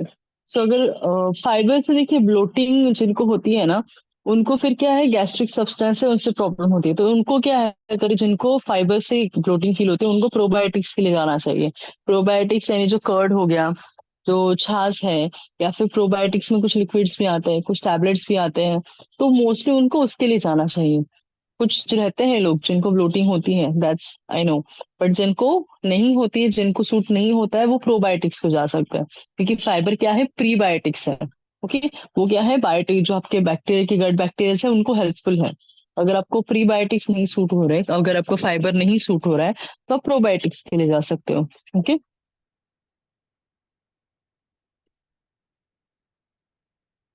जो फाइबर है उनका इंटेक जैसे हमें बढ़ाना है, तो उसमें क्या आप कर सकते हो, जैसे स्नैक्स। ओके। बहुत सारे स्नैक्स रहते हैं, जो होल फ्रूट्स रहते हैं, instead of snacks you can go for whole fruits. या फिर ड्रिंकिंग फ्रूट जूस से ज्यादा भी बेटर क्या है, फ्रूट्स जो है वो खाना ज्यादा बेटर है। ओके। व्हाइट पास्ता या फिर ब्रेड को आप क्या कर सकते हो, जो बार्ली है, मिलेट्स है, क्विनोआ है, उसके साथ आप रिप्लेस कर सकते हो। स्नैक्स जो रॉ वेजिटेबल्स है, तो चिप्स के, आप रॉ वेजिटेबल्स जैसे हो गए, उनका इंटेक कर सकते हो रादर देन चिप्स वगैरह। ओके। जो लेग्यूम्स है, उनको, उनसे आप थोड़ा बीन्स और लेग्यूम्स फॉर मीट, और 2 3 टाइम्स अ वीक्स आप ये कर सकते हो कि less meat and more veggies. अगर आप कोई भी मीट की चीजें खा रहे हो, तो मीट से क्या होता है, एक्सेस मीट से कभी कभी किसी किसी को कॉन्स्टिपेशन फील होता है। हर किसी को नहीं होता, क्योंकि अगेन हर किसी का डाइजेशन सिस्टम डिफरेंट है। पर अगर किसी किसी को वो होता है कि मीट के साथ किसी किसी को कॉन्स्टिपेशन फील होता है, तो उनके वो खाने में वेजीज रख सकते हैं। ओके। मंच और पॉपकॉर्न्स। ओके। जो पॉपकॉर्न्स वगैरह है वो भी थोड़े फाइबरस हैं, तो चिप्स से ज्यादा पॉपकॉर्न्स बेटर है। ओके। चिया सीड्स है, वो वाटर के साथ इन्फ्यूज करके ले सकते हैं। ओके। वाटर इनटेक है। वाटर इनटेक क्या होता है, बहुत ज्यादा हेल्पफुल रहता है अगर आपकी कोई भी डाइजेशन है। डाइजेशन में हेल्प करने के लिए वाटर सबसे ज्यादा इंपॉर्टेंट चीज है। जो आपकी बॉडी है वो 50 to 60% क्या है, वाटर से है बनी हुई। ओके। आपकी बॉडी में क्या है, मेन बॉडी में जो वेट होता है, उसमें क्या होता है, 55 to 57% क्या होता है, हाई प्रोपोर्शन ऑफ। मेन तो देखिए 60% बॉडी वेट जो रहती है वो हमारी रहती है वाटर में। ओके। और उसमें भी अगर हम फीमेल्स में देखें, तो फीमेल्स में क्या होता है, 55 to 57% क्या होता है, वाटर होता है, और मेल्स में कितना है, 60% होता है। अगर लीन टिश्यू है हमारी बॉडी का, तो लीन टिश्यू में भी क्या होता है, 65 to 75% क्या होता है, वाटर होता है। लीन मसल मास जो हमने कैलकुलेट आगे करना सीखेंगे, तो 65 to 75% उसमें की भी क्या होता है, वाटर होता है। Okay. On the other hand, the amount of less than 25% of the water weight. Okay. जो अदर देन क्या होता है, जो छोड़ के फिर 25% जो बॉडी का एक वेट होता है, सिर्फ उसी में वाटर नहीं होता, अदरवाइज मोस्टली हमारी बॉडी में क्या है, 65 to 75% वाटर इनटेक है। ओके। इसलिए क्या होता है, जो मस्कुलर पर्सन रहते हैं उनके बॉडी में क्या होता है, वाटर का इंटेक ज्यादा होता है compare to obese people. Okay. वो जो बीएमआई मशीन होती है वो वही कैलकुलेट करती है। जब भी आप बीएमआई मशीन पे, आपका एक बेसिक बीएमआई मशीन पे निकालते हो बीएमआई रिपोर्ट, तो उसमें क्या होता है, जो एक इलेक्ट्रिकल इम्पल्स पास होता है वो वाटर में से पास होता है। इसलिए क्या होता है, उसमें एक्यूरेट आपको रिजल्ट मिल जाता है। और जो ओबीस पीपल रहते हैं उसमें क्या होता है, उनमें वाटर इंटेक थोड़ा कम होता है, वाटर परसेंट बॉडी का कम होता है। Okay? जो कंपोजिशन है सबकी बॉडी का क्या है, जो जैसे वाटर का हमने देखा था बेसिक कंपोजिशन, हमने स्कूल में ही पढ़ा है H2O। उस H2O, उसमें क्या होता है, हाइड्रोजन के दो मॉलिक्यूल्स रहता है और ऑक्सीजन का एक मॉलिक्यूल रहता है। वाटर का खुद का कोई टेस्ट या फिर ऑर्डर या फिर कलर नहीं होता। ओके। हाँ, वो रीजन टू रीजन वैरी करता है थोड़ा बहुत। ओके। कि उसमें मिनरल्स क्या है क्या नहीं है, तो उसके हिसाब से थोड़ा बहुत टेस्ट में या फिर वाटर की डेंसिटी में डिफरेंस होता है। बट यूजुअली क्या होता है, वाटर सिंपल रहता है। और वो बॉडी के जो भी है सिक्रेशन में जो क्लीनिंग प्रोसेस है, जैसे बोलते हैं ना डिटॉक्सिफिकेशन, उसके लिए वाटर भी इनफ होता है। अगर वाटर इनटेक भी आपका डिफरेंट एक प्रॉपर है ना, तो वो भी आपको हेल्प करता है। ओके, अच्छे से क्लीनिंग के लिए। ओके। जो रिक्वायरमेंट ऑफ वाटर क्या होती है, वो पर्सन के एज के ऊपर होती है। जैसे पहले क्या था ना, एक ओल्ड स्कूल एक मिथ है कि वाटर ना 4 to 5 लीटर्स हर किसी को लेना चाहिए। वो ऐसा नहीं है। पर्सन टू पर्सन ये इनटेक वैरी करता है। अगर कोई पर्सन एज में छोटा है या फिर अगर कोई पर्सन एज में बहुत ज्यादा बड़ा है, तो उनका वाटर इनटेक डिफरेंट हो सकता है। और कोई नॉर्मल है, अगर उनका सेडेंटरी, उनका लाइफस्टाइल कैसे है, लाइफस्टाइल पे भी ये चीजें डिपेंड रहती हैं। कि अगर कोई पर्सन है, अगर फॉर एग्जाम्पल एक person same height weight age का है, लेकिन दोनों की लाइफस्टाइल डिफरेंस है। एक पर्सन जो है 9 to 5 एसी ऑफिस में बैठा है और वो पूरा दिन एसी में काम कर रहा है। एक पर्सन है वो मार्केटिंग वाला है, वो पूरा दिन मार्केट में एक ऑफिस से दूसरे ऑफिस, दूसरे ऑफिस से तीसरे ऑफिस से घूम रहा है। तो डेफिनेटली जो मार्केटिंग वाला पर्सन है उसका क्या होगा, वाटर इनटेक थोड़ा हाई होगा। और जो ऑफिस में बैठा है 9 to 5, वो ऑलरेडी कोल्ड रीजन में है। ओके, तो उसकी बॉडी क्या है, डिहाइड्रेट ज्यादा नहीं हो पा रही है, तो उसको वाटर इनटेक उतना लग ही नहीं रहा है। ओके। तो क्या होगा, दोनों का वाटर इनटेक वैरी कर रहा है। मे बी जो ऑफिस में बैठा है उसका 2 से 3 लीटर तक का ही वाटर इनटेक होगा, और जो बाहर घूम रहा है उसका 5 to 6 लीटर भी हो सकता है। भले ही दोनों के हाइट वेट सेम है। ओके। भले ही दोनों का मसल परसेंट सेम है, पर क्या है, उनका पर डे का फिजिकल एक्टिविटी वैरी करता है। ओके। तो इस वजह से क्या होता है, वाटर इनटेक हर किसी का वैरी करता है person to person.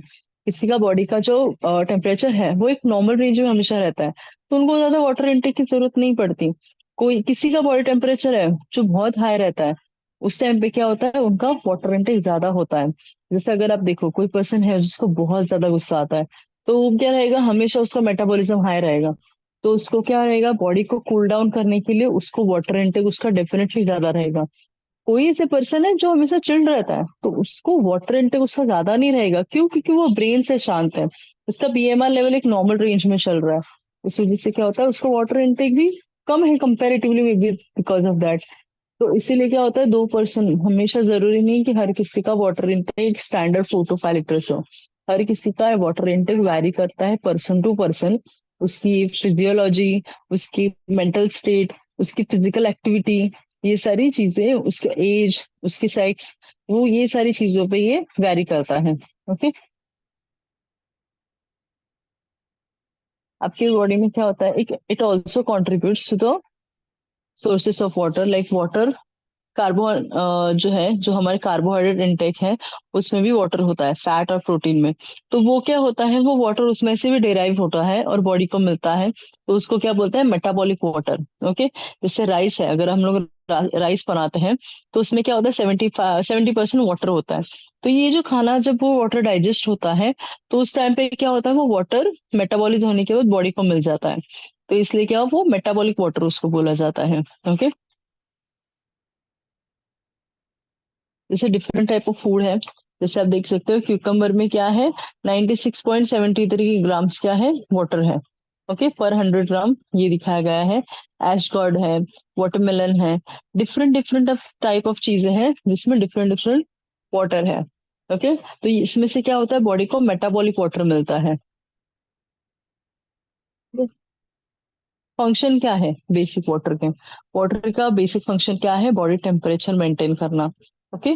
Body temperature यानी बॉडी का जो थर्मोस्टेसिस बोलते हैं, जो बॉडी में जितना भी डिफरेंट टाइप ऑफ एक्टिविटीज होती हैं, तो वो एक्टिविटीज के लिए क्या, कूल डाउन करने के लिए हमें क्या होता है, बॉडी टेम्परेचर मेंटेन करने के लिए वाटर की रिक्वायरमेंट होती है।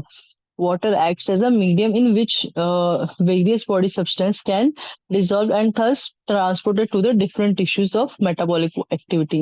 मतलब डिफरेंट टाइप ऑफ जहाँ पे जगह पे कभी भी एक ट्रांसपोर्ट की तरह भी क्या वाटर वर्क करता है।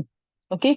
It is also the main component of urine form in the body. हमारी बॉडी में जो यूरिन फॉर्म होता है उसमें भी क्या होता है, वाटर का मेजर रोल रहता है।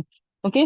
जो बॉडी का वेस्ट है वो एक्सक्रेट करने में, जो वेस्ट करने में क्या होता है, वाटर यूज होता है।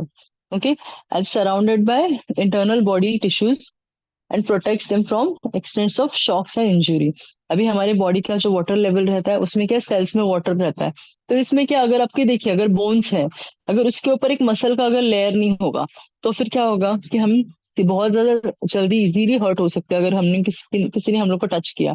पर क्या होता है, वो वाटर से भरा हुआ रहता है, इसलिए क्या होता है, हमें वो ज्यादा हर्ट नहीं होता। ओके। अगर फॉर एग्जाम्पल आप देखो कोई भी एक बलून है, वो वाटर से भरा हुआ है, तो अगर आप उसको स्क्वीज करोगे तो वो क्या अपना नॉर्मल साइज में वापस चला जाता है। वो अंदर उसके, अगर आपने कोई भी उसके अंदर एक ऑब्जेक्ट रखा है और फिर वो बलून के अंदर कुछ ऑब्जेक्ट रखा है, उसके ऊपर फिर अपने पानी भर के वो बलून में रख दिया, तो अगर आप उस बलून को स्क्वीज भी करोगे तो अंदर जो भी मटेरियल है वो हर्ट नहीं होगा। वैसे ही हमारी बॉडी भी है, बहुत सारे स्किन सेल्स है जिसमें वाटर है, तो अगर आप तुरंत होल्ड भी करते हो तो भी आपकी बॉडी हर्ट नहीं होगी। क्यों? क्योंकि उसके ऊपर वाटर की लेयर है। ओके। तो वैसे क्या होता है, बहुत ज्यादा शॉक्स हैं, वो इंजुरीज है, उससे क्या हमें हेल्प करता है वाटर। और मेन तो क्या है, जो बोवल मूवमेंट है, जो डाइजेशन के लिए जो मूवमेंट है हमारे बोवल मूवमेंट, उसमें भी वाटर इनटेक काफी ज्यादा हेल्प करता है। ठीक है। अभी प्यूरिफाइंग वाटर, यूजुअली क्या होता है, जो ट्रॉपिकल सब ट्रॉपिकल रीजन्स रहते हैं वहां पे क्या होता है, सनराइज की वजह से जो 99.9% क्या है, वाटर जो है वो इतने क्लियर क्लियर रहते हैं, उनकी वजह से उनके ग्लास और प्लास्टिक बॉटल्स उसमें क्या रहता है, आपको क्लियर मिलता है। लेकिन बहुत सारे में क्या होता है, सैल्मोनेला टाइफी रहता है, एक बैक्टीरिया रहता है जो सनराइज की वजह से नहीं होता है, बट अगर वहां पे नहीं जाता तो उस वजह से वो फॉर्म हो जाता है। इसलिए प्यूरिफाइड जो वाटर है वो यूजुअली एडवाइस किया जाता है लोगों को पीने के लिए, कि बहुत सारे ऐसे बैक्टीरियाज हैं जो हमें आंखों से नहीं दिखते पर वो वहां पे होते हैं। पर वो क्या होता है, सनरेज अगर है, सनरेज से सेंसिटिव रहता है, इसलिए अगर आप देखिए कोई भी सनरेज में अगर वाटर होता है ना, तब हम उसका इंटेक कर सकते हैं। पर जहाँ पे सनरेज नहीं जाते, जैसे ऐसे कोई तालाब रहता है जो अबैंडन तालाब है, या फिर अबैंडन कुछ ऐसे कुआं रहता है। ओके। तो वहां पे क्या होता है, वेल रहती है जहाँ पे सनलाइट नहीं पहुंच पाती, तो वहां का कोई वाटर इनटेक नहीं करता। क्यों? क्योंकि वहां पे बहुत ज्यादा बैक्टीरिया फॉर्म होते हैं। अभी जहां जहां तक सनरेज जाती है ना, वहां वहां तक मोस्टली कोई बैक्टीरिया नहीं रहते, कि बहुत ज्यादा बैक्टीरिया रहता है ना, वो सनरेज से सेंसिटिव रहते हैं, वो सनरेज को हैंडल नहीं कर सकते। इसलिए जितने भी सनरेज की वजह से क्या होता है, जो बैक्टीरिया रहते हैं वो ज्यादा फॉर्म नहीं होते। इसलिए हम लोग क्या, जो सनरेज में, जैसे नदी हो गई, बहुत ज्यादा नदी है, तो नदी में क्या होता है, सनरेज में वाटर रहता है, तो वो आप डायरेक्ट इनटेक एक बार कर भी सकते हो। पर जो अबैंडेंट रहते हैं, जहाँ पे सनरेज नहीं जाते, वैसा वाटर इनटेक करना बॉडी के लिए अच्छा नहीं होता। ओके। अभी टीडीएस है। अभी यूजुअली क्या होता है, टीडीएस लेवल के हिसाब से हम लोग वाटर इनटेक करते हैं। जैसे 50 to 150 ppm का जो वाटर होता है वो बॉडी के लिए सुटेबल है और एक्सेप्टेबल है। पर उससे ज्यादा का जो एक वाटर इनटेक रहेगा ना, कि जो 1000 ppm तक, वो क्या होता है, अनसेफ होता है और अनफिट होता है ह्यूमन बॉडी के कंजप्शन के लिए। ओके। तो ये टीडीएस लेवल ना, वो जैसे अब सॉल्ट का, इसका देखो, समंदर का जो रहता है, समंदर का क्या होता है, जो सी लेवल का जो वाटर का टीडीएस लेवल होता है वो थोड़ा हाई रहता है। इसलिए आप कभी भी कितने भी प्यासे हो, आप समंदर का पानी नहीं पी सकते। क्यों? क्योंकि बॉडी के लिए अनएक्सेप्टेबल और अनफिट है वो। ओके। जो एक हमने रेंज देखा था 50 to 100 तक का है, वो सूटेबल है। ओके। वाटर विद मील्स, अपने ये अभी आपने देखा होगा कि खाने के साथ ना कभी भी वाटर नहीं पीना चाहिए। हम लोग को बहुत बोलते हैं लोग कि खाने के साथ, अगर आप कोई भी खाना खा रहे हो तो उसके साथ आपको पानी नहीं पीना चाहिए। उस वजह से क्या होता है, आपका डाइजेस्टिव सिस्टम है ना, वो बीच बीच में डाइल्यूट हो जाता है। जैसे आप खाना खा रहे हो, गैस्ट्रिक जूसेस जो भी है, डाइजेस्टिव जूसेस क्या है, रिलीज होते हैं, एसिड से वो रिलीज होते हैं डाइजेशन के लिए। उसमें जैसे आप वाटर पी लेते हो ना, वाटर इनटेक हो जाता है, उस टाइम पे क्या होता है, वो जो एसिड्स हैं वो क्या होता है, डाइल्यूट हो जाता है और फिर अच्छे से डाइजेशन नहीं हो पाता। इसलिए मोस्टली क्या कहा जाता है कि खाने से पहले या फिर खाने के बाद आपको वाटर इनटेक करना चाहिए। इन बिटवीन खाने के अभी आपको मोस्टली वाटर इनटेक नहीं करना चाहिए, क्योंकि वो डाइजेशन अच्छे से नहीं हो पाता, क्योंकि वो जो जूसेस हैं, जो एसिड्स है जो रिलीज होते हैं, वो अच्छे से डाइजेस्ट नहीं कर पाते। Okay. There is a balance between intake and excretion of water. The kidney of healthy person excrete any excess water ingested within a few hours. The figures to intake output given in a chart below appropriate and vary considerable in the with the environment. अभी usually क्या है, कोई fit person रहेगा ना, तो अगर वो water intake करता भी है, तो वो क्या होता है, जितना उसके बॉडी को रिक्वायर्ड होता है उतना लेके क्या होता है, with in few hours body release कर देती है। इंस्टेंट नहीं, पर जैसे वो जितना है देखती है बॉडी का कैसा नेचर है, बॉडी का टेम्परेचर क्या है, क्या फिजिकल एक्टिविटी है, क्या अभी और एक्सपेक्ट कर रहे हैं, उसके हिसाब से यूटिलाइजेशन करके वो बाहर वेस्ट कर देती है। तो एक फिट पर्सन में वो इजीली हो जाता है। वैसे अगर आप देखो कोई पर्सन अगर बीमार रहता है, ओके, अगर किसी को मोस्टली अगर कोई बीमारी है, कोई कुछ ना कुछ जैसे डायबिटीज है, कुछ भी है, तो उनकी बॉडी क्या है, ज्यादा देर वाटर होल्ड नहीं कर पाती, वो तुरंत रिलीज कर देती है। ओके, वो यूरिन होल्ड नहीं कर पाते। तो ये क्या होता है, अनफिट होने का एक तरह से वो वे होता है कि उनकी बॉडी ज्यादा देर तक यूरिन नहीं होल्ड कर पाती। एक फिट पर्सन रहता है वो within some few hours वो रिलीज कर देती है। ओके। जो अनफिट रहता है उसको बार बार वॉशरूम जाना होता है, उसको बार बार यूरिनेशन का जो है फीलिंग आता है, सेंसेशन, क्योंकि क्या है, उनकी बॉडी ज्यादा वाटर होल्ड नहीं कर पाती है। ओके। तो वैसे आप डेली इंटेक देखिए, daily intake of water, T, मतलब यूजुअली क्या है कि कितना इंटेक आपका हो सकता है और इतना आपका डेली एक्सक्रेशन होता है पर डे का बॉडी का। Different different type of food है, जैसे वाटर इंटेक में अपना टी है, कॉफी है, फूड में कुछ होता है, आपने नॉर्मल वाटर कुछ इंटेक किया है, उसके हिसाब से ये एक्सक्रिएशन होता है। जैसे फिर क्या होता है, डिफरेंट टाइप ऑफ यूरिन है, यूरिन में जाता है, रेस्पिरेशन यानी ब्रीथिंग ब्रीद आउट में होता है, जो हम एक्सक्रिएट करते हैं वेस्ट उसमें होता है, स्वेट में होता है, डिफरेंट डिफरेंट वे में क्या होता है, हमारी बॉडी वेस्ट करती है उसको। ओके, वेस्ट रिलीज करती है। अभी वाटर डिप्राइव क्या होता है कि अगर डिहाइड्रेशन, हमारी बॉडी डिहाइड्रेशन में कब जाती है, तो धीरे धीरे क्या होता है, thirsty, weakness, dryness of skin, and ये सारी म्यूकस मेम्ब्रेन, मतलब जो आप देख रहे हो ड्राई स्किन आपके वो फॉर्म होना शुरू हो जाती है, रैपिड हार्ट बीट, जो लॉस ऑफ वेट, कोमा, ये सारी एक्सट्रीम केसेस में है। बट क्या है, ये सारे डिहाइड्रेशन के सिम्टम्स हैं। ओके। अभी हम ब्लेस्ड है कि इस वजह से हम ब्लेस्ड हैं कि हमें ये सारी चीजें हम फेस नहीं करते। पर बहुत सारे ऐसे रीजन्स हैं जहाँ पे क्या होता है, इनफ गुड वाटर इनटेक नहीं होता, तो वाटर उनको उतना मिलता नहीं है, तो वो सारी चीजें, ये सारी चीजें वो फेस करते हैं कि डिहाइड्रेशन की वजह से। आपने सुना होगा कि बहुत पहले कुछ डेथ्स भी होते थे डिहाइड्रेशन की वजह से। बट लकीली हम ब्लेस्ड है, तो हमने ये सारी चीजें आई थिंक हमने फेस नहीं की है। आई होप सब किसी ने फेस नहीं की है, ना किसी ने देखी है। ओके। वरना क्या होता है, मोस्ट ऑफ केसेस में ये सारी चीजें लोगों को फेस करनी पड़ती हैं ड्यू टू डिहाइड्रेशन। ओके। तो वाटर इनटेक क्या होता है, बहुत ही ज्यादा इंपॉर्टेंट होता है हमारी बॉडी के लिए। जो हम, और वाटर का हम लोग किसी और चीजों से किस रिप्लेस नहीं कर सकते। वाटर एक तरह का मैक्रोन्यूट्रिएंट है और जिसकी रिक्वायरमेंट हम किसी और चीज के साथ वो रिप्लेस ही नहीं कर सकते। Okay.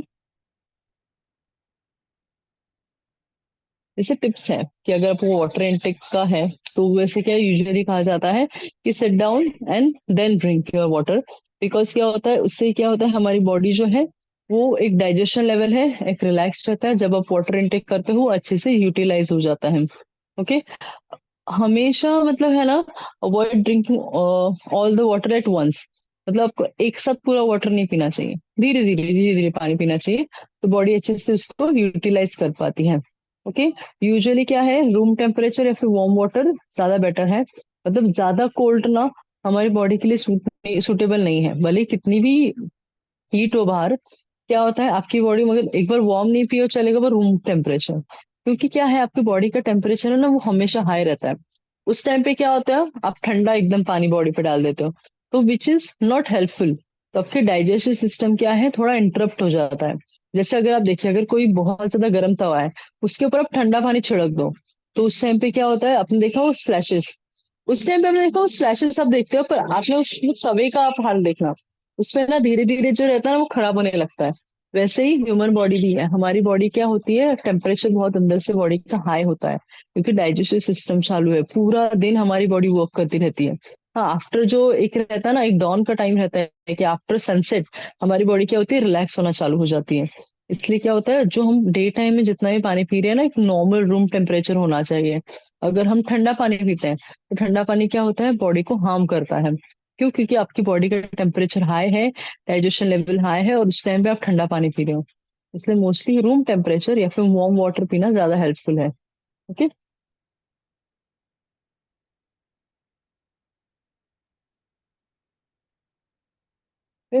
Drinking tepid water.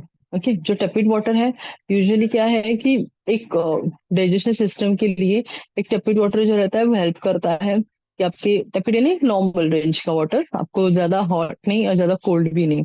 Okay. Drink only when you are thirsty. मतलब आपको पानी तभी पीना चाहिए ना जब आपको सच में प्यास लग रही है। जस्ट बिकॉज किसी ने बोला है 4 to 5 लीटर्स पानी पीना है, इसलिए एक्सेस वाटर इनटेक करना जरूरी नहीं है। आपको जब लग रहा है आपको पानी पीने की जरूरत है, तब आपको पानी पीना है, अदरवाइज नहीं पीना है। ओके।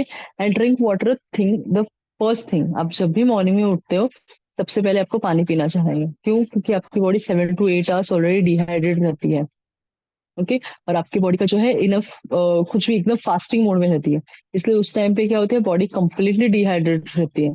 उस टाइम पे वाटर इनटेक रहना ज्यादा जरूरी होता है। Okay. Drink water stored in silver and copper vessels. Silver या फिर कॉपर वेसल में रखा हुआ पानी ज्यादा हेल्पफुल रहता है। हाँ, आज के टाइम पे इतना रियलिस्टिक नहीं है, पर अगर जो भी कोई कर पाता है वो ज्यादा हेल्पफुल है, क्योंकि उसमें जो बहुत सारे एंटीऑक्सीडेंट्स रहते हैं कॉपर में, जो आपको हेल्प करते हैं, जो एंटी कैंसर प्रॉपर्टीज रहती हैं, वो आपको हेल्प करती है, जो फ्री रेडिकल्स नहीं होने देते फॉर्म ज्यादा जल्दी बॉडी में। ओके। यहाँ तक हमारा एनर्जी सिस्टम का खत्म हो गया है। एनर्जी सिस्टम रिगार्डिंग किसी को कुछ भी डाउट है, कोई चीज नहीं समझ में आई है ऐसे?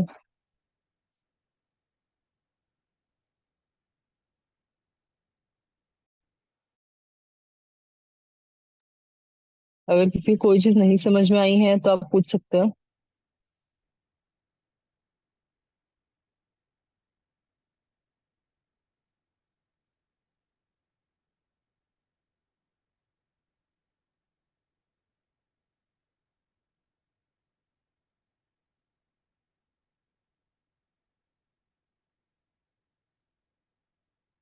कोई चीज है किसी को नहीं समझ में आई ऐसे?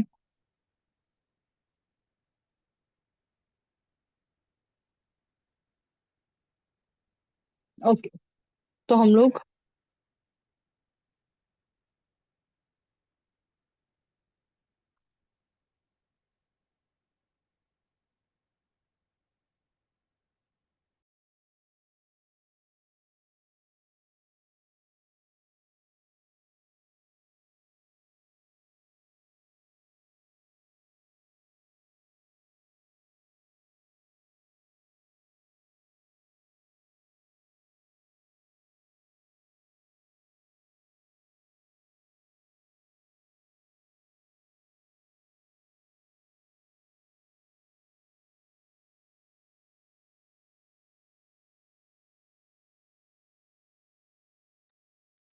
ओके, तो अभी हम लोग आगे जो कंटिन्यू करेंगे, जो हमारे गैस्ट्रिक है, गैस्ट्रो इंटेस्टिनल ट्रैक है, उसके बारे में थोड़ा सा डिस्कशन करेंगे। ओके। किसी को यहाँ तक कुछ है डाउट कि नहीं समझ में आया कोई टॉपिक, फाइबर्स में, वाटर में? ओके। बीएमआई में कोई क्वेश्चन? बीएमआई का आगे आपका होने वाला डेडिकेटेड लेक्चर, जो पर बीएमआर में कोई समझ में नहीं आया ऐसे, आरएमआर। ओके। तो अभी हम लोग गैस्ट्रो इंटेस्टिनल ट्रैक्ट समझने वाले हैं।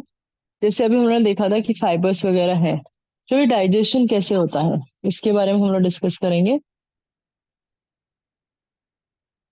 ओके। सो जब भी अभी क्या होता है ना, हमारा डाइजेस्टिव सिस्टम, हमारा एक डाइजेस्टिव सिस्टम ही ऐसा है ना कि जो सबसे ज्यादा नोन है। हमें पता है कि हमारा डाइजेस्टिव सिस्टम कैसे वर्क करता है। ओके। जैसे कि डाइजेस्टिव सिस्टम है कि उसमें आपको कोई चीज है कि आपको पता है कि हाँ, आपको ये खाओगे ना तो ऐसा फील होता है, वो खाते हो तो कैसा फील होता है। तो ये आपको कोई सर्टन फूड है जो सूट करता है, सर्टन फूड नहीं सूट करता। कोई सर्टन फूड खाने से आपका वेट बहुत जल्दी बढ़ जाता है, कोई सर्टेन फूड खाने से आपका वेट नॉर्मल रहता है। तो ये सारी चीजें हैं, ये क्या है कि आप आपके डाइजेस्टिव सिस्टम से अवेयर हैं।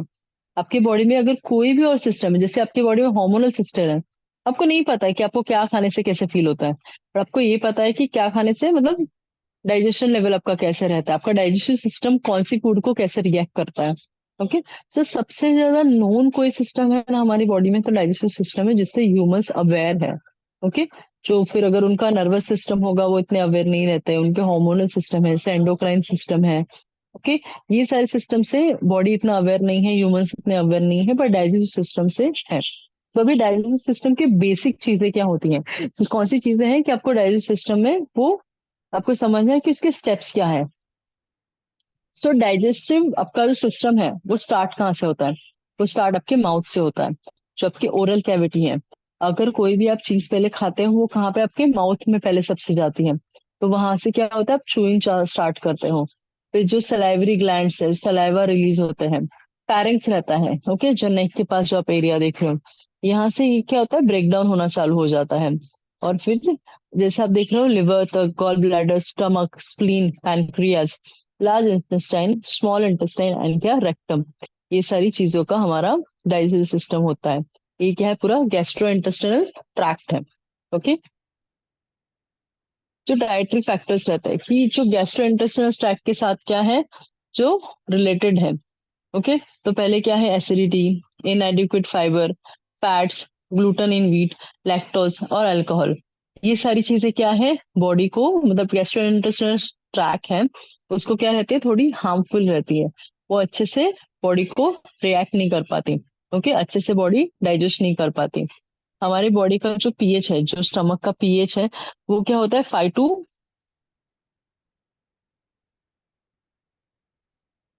to 7 के बीच में हमारा पीएच रहता है। ओके। जो क्या होता है, थोड़ा एसिडिक होता है। क्यों? क्योंकि एसिडिक जो जूसेस हैं, गैस्ट्रिक जूसेस है, वो वहां पे रिलीज होते हैं। ओके।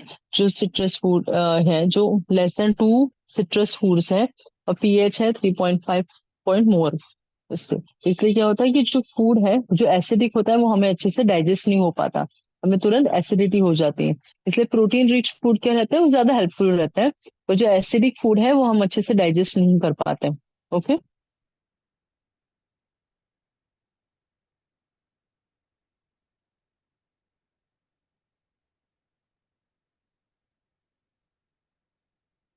जस्ट मिनट, एक मिनट।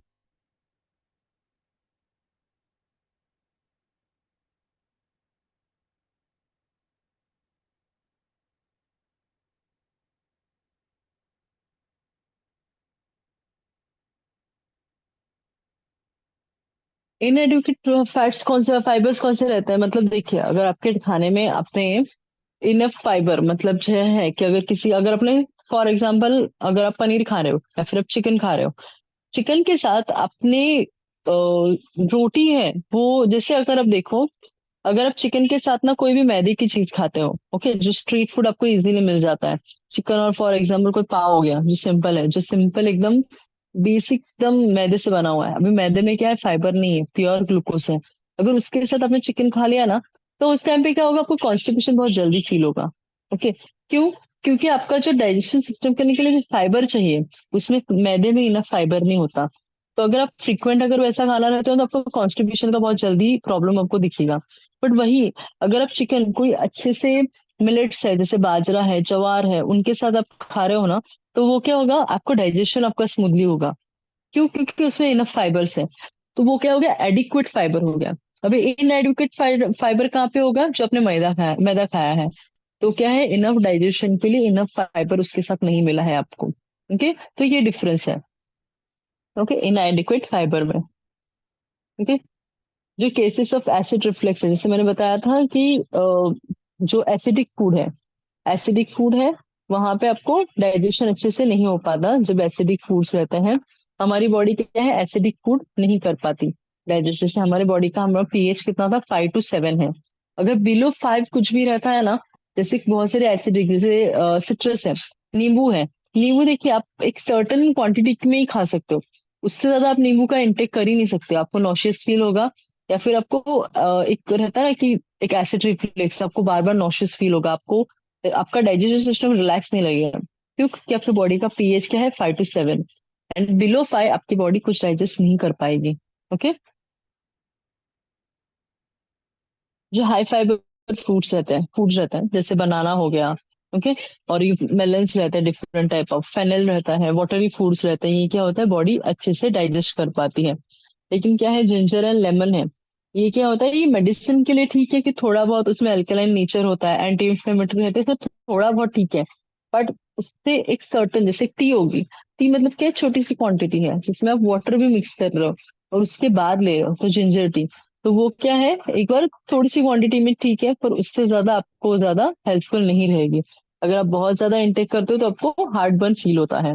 ओके। तो ये क्या है, क्योंकि उसमें क्या है, जो नेचर है उसका एसिडिक है, बिलो 5 है। ओके। तो हमने पहले अभी क्या किया था, कॉन्स्टिट्यूशन के बारे में डिस्कस किया था। कॉन्स्टिट्यूशन कब होता है, जब आपके बॉवल मूवमेंट्स हैं वो क्या होते हैं, become less frequent, stool becomes difficult to pass. और फिर डिफिकल्ट टू पास कब होगा, डिफिकल्ट टू पास तब होगा जब उसमें इनफ फाइबर्स नहीं होगा। जैसे हमने डिस्कस किया था, अगर आप चिकन खा रहे हो, चिकन या फिर पनीर में आप क्या खा रहे हो, उसमें फाइबर्स ज्यादा है ही नहीं ना, उसमें प्रोटीन रिच फूड है वो, तो उसमें प्रोटीन ज्यादा है, उसमें फाइबर नहीं है, तो भाई डाइजेशन के लिए तो फाइबर जरूरी है। तो फाइबर आपको कहाँ से मिलेंगे, जो आप उसके साथ कार्बोहाइड्रेट इंटेक करोगे। तो कार्बोहाइड्रेट इंटेक वेजिस का भी हो सकता है, कार्बोहाइड्रेट इंटेक क्या हो सकता है, आप जो कॉम्प्लेक्स कार्ब्स है वो भी रख सकते हो। इसलिए उस टाइम पे क्या होता है, आपको कॉन्स्टिपेशन फील होता है।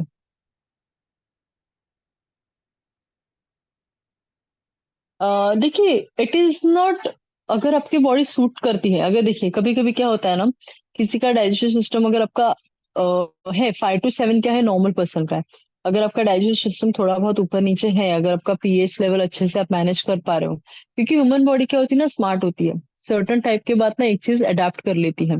इट इज नॉट हेल्पफुल, पर वो क्या है, अगर आगे जाके आपकी बॉडी में क्या है, वो आपको हार्म कर सकती है। अभी तो बॉडी आपकी वो एक्सेप्ट कर रही है, पर आगे जाके ये हेल्पफुल नहीं है, क्योंकि वो एसिडिक इन नेचर है। तो जिंजर और लेमन का आप इंटेक बोल रहे हो ना, it is acidic in nature. तो आपका क्या करेगी, वो धीरे धीरे डाइजेस्टिव सिस्टम खराब करेगी। भले आपको उसका कुछ रिएक्शन नहीं मिल रहा है, क्योंकि आपकी बॉडी में भी स्ट्रांग है, आपका जो डाइजेस्टिव सिस्टम वो स्ट्रांग है, बट वो क्या करती है, धीरे धीरे आपका डाइजेस्ट सिस्टम खराब कर देती है। इसलिए जो उसका एसिडिक नेचर है 5 to 7 में ही मेंटेन होना चाहिए।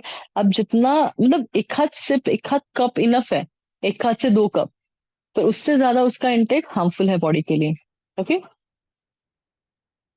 जैसे हमने अभी कॉन्स्टिट्यूशन का डिस्कस किया था, क्या होता है कि इनफ फाइबर इंटेक होना जरूरी है, अदरवाइज क्या होता है कॉन्स्टिट्यूशन, क्योंकि वो बॉवल मूवमेंट्स ही नहीं हो पाती हैं।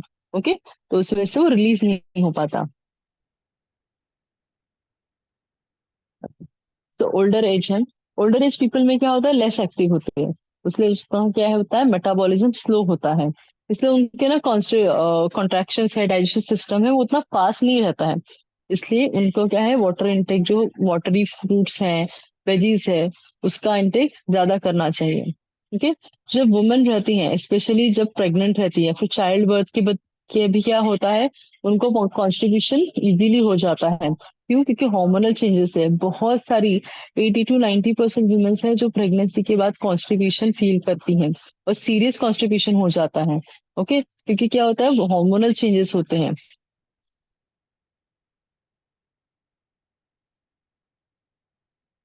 देखिए, नींबू पानी कैसे है ना, नींबू पानी मैं आपको बता देती हूँ।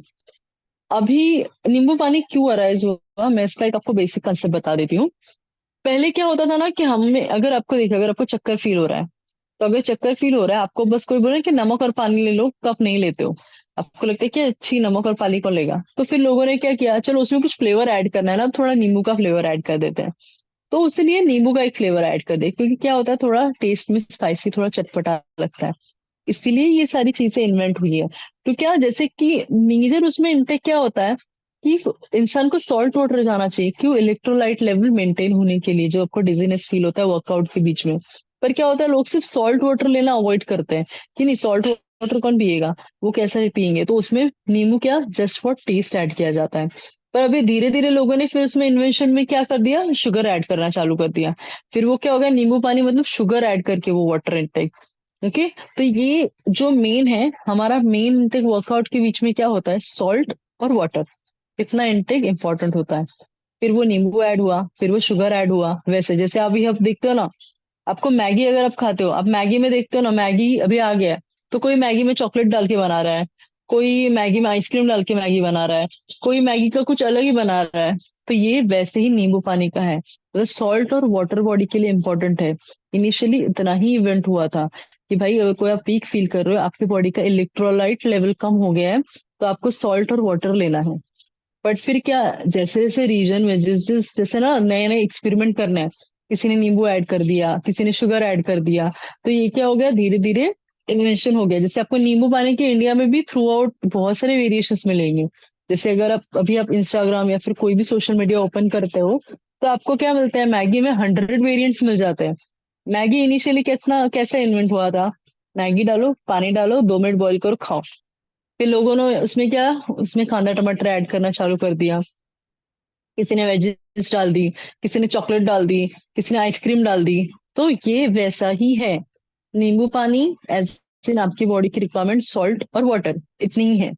फिर हर कोई अपने हिसाब से उसको मैनिपुलेट करता है, अपने टेस्ट के हिसाब से मैनिपुलेट करता है, और वो उसका इनटेक करता है। तो जो आपको वर्कआउट के बीच में रिक्वायरमेंट है, फिर अर्ली मॉर्निंग रिक्वायरमेंट है, वो क्या है, सिर्फ सॉल्ट और वाटर। आपकी बॉडी 7 से 8 घंटा क्या होती है, आप सो के उठे होते हो जस्ट, और बहुत जैसे कि बहुत ज्यादा आप वीक रहते हो, क्योंकि इलेक्ट्रोलाइट लेवल्स नहीं रहते, आपकी बॉडी काफी डिहाइड्रेटेड रहती है। इसलिए सॉल्ट वाटर इंटेक करोगे तो बॉडी के लिए अच्छा है। क्या होता है, इलेक्ट्रोलाइट लेवल्स क्या होते हैं, रिवाइव होते हैं। वर्कआउट के बीच में भी क्या होता है, वर्कआउट करते हो, आपका स्वेट रिलीज होता है, उस टाइम पे भी क्या होता है, इलेक्ट्रोलाइट लेवल कम होते हैं, तो उस टाइम पे आप सॉल्ट वाटर का इंटेक करो, इट इज हेल्पफुल। नींबू सिर्फ फ्लेवर के लिए ऐड किया जाता है।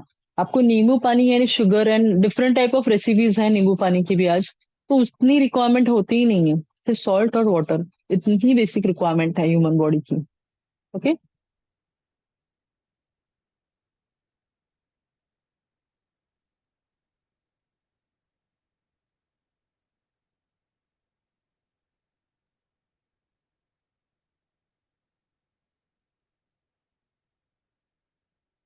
देखिए, शुगर ऐड करने से क्या होगा, शुगर से आपकी बॉडी में, अगर वो देखिए, हर किसी की शुगर की अपनी एक रिक्वायरमेंट होती है। तो हर किसी को, अगर आपकी रिक्वायरमेंट के ऊपर से वो सारी चीजें डिपेंडेंट होती हैं कि आपकी रिक्वायरमेंट क्या है।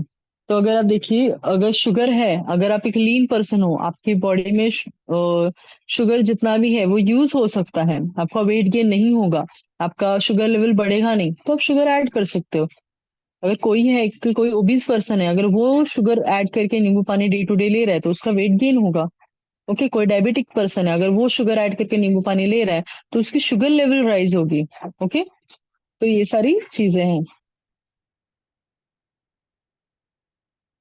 देखिए, non cooked veg is better. कैसे है ना, पनीर है, पनीर ऐसे है कि वो ऑलरेडी कुकिंग प्रोसेस से आता है। अगर आपको पनीर बनाने का प्रोसेस पता होगा, तो अगर आपने देखा होगा पनीर कैसे कुक होता है। पनीर कुक होने का प्रोसेस क्या रहता है कि दूध है वो बॉईल होता है, उसमें फिर नींबू डाला जाता है, फिर वो थोड़ा सेक्रेट करता है, वाटर अलग करता है, और जो प्रॉपर्टीज पनीर की रहती है वो अलग करते हैं। फिर हम उनको छानते हैं और फिर उसको बांध के रखते हैं। तो ये क्या हो गया, ऑलरेडी एक कुकिंग प्रोसेस से जा चुका है, ऑलरेडी एक हाई फ्लेम प्रोसेस से जा चुका है। तो क्या हो गया, जो पनीर है वो नॉन कुक्ड नहीं है। वो बस क्या, आप आपके फ्लेवर के लिए कुक करके ले रहे हो, आपको जो भी सो कॉल्ड स्पाइसी फ्लेवर चाहिए या फिर स्वीट फ्लेवर चाहिए, जो भी आप चाहिए वो उसको उस फ्लेवर में डाल रहे हो।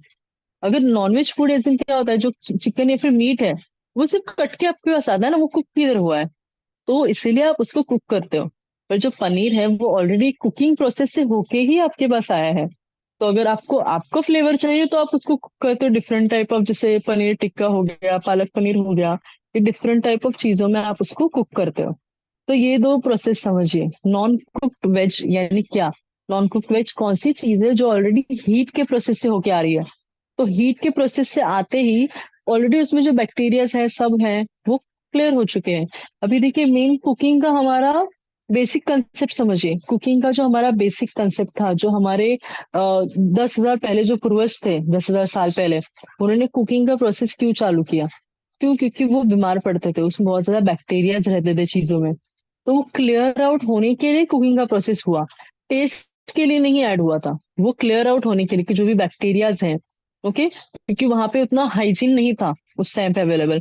तो उन्होंने कुकिंग क्यों चालू किया, कि उनको हाइजीन मिले। हाइजीन नहीं है तो जो बैक्टीरियाज है वो क्लीन हो सके, जो भी बैक्टीरियाज लगे हैं वो क्लीन हो सके। ये बेसिक कॉन्सेप्ट था कुकिंग का। कुकिंग का कंसेप्ट टेस्ट नहीं था कि अच्छा सा टेस्ट आए, इसलिए। तो अगर कोई भी, अगर हम लोग आज खाना कुक करते हैं तो उसका बेसिक कॉन्सेप्ट ये होता है कि उसमें बैक्टीरियाज नहीं हो। ओके, ये बेसिक कॉन्सेप्ट होता है। ओके, तो वैसे ही कोई भी अगर आप खाना खा रहे हो तो वो समझिए कि उसका कुकिंग का मोटिव क्या है।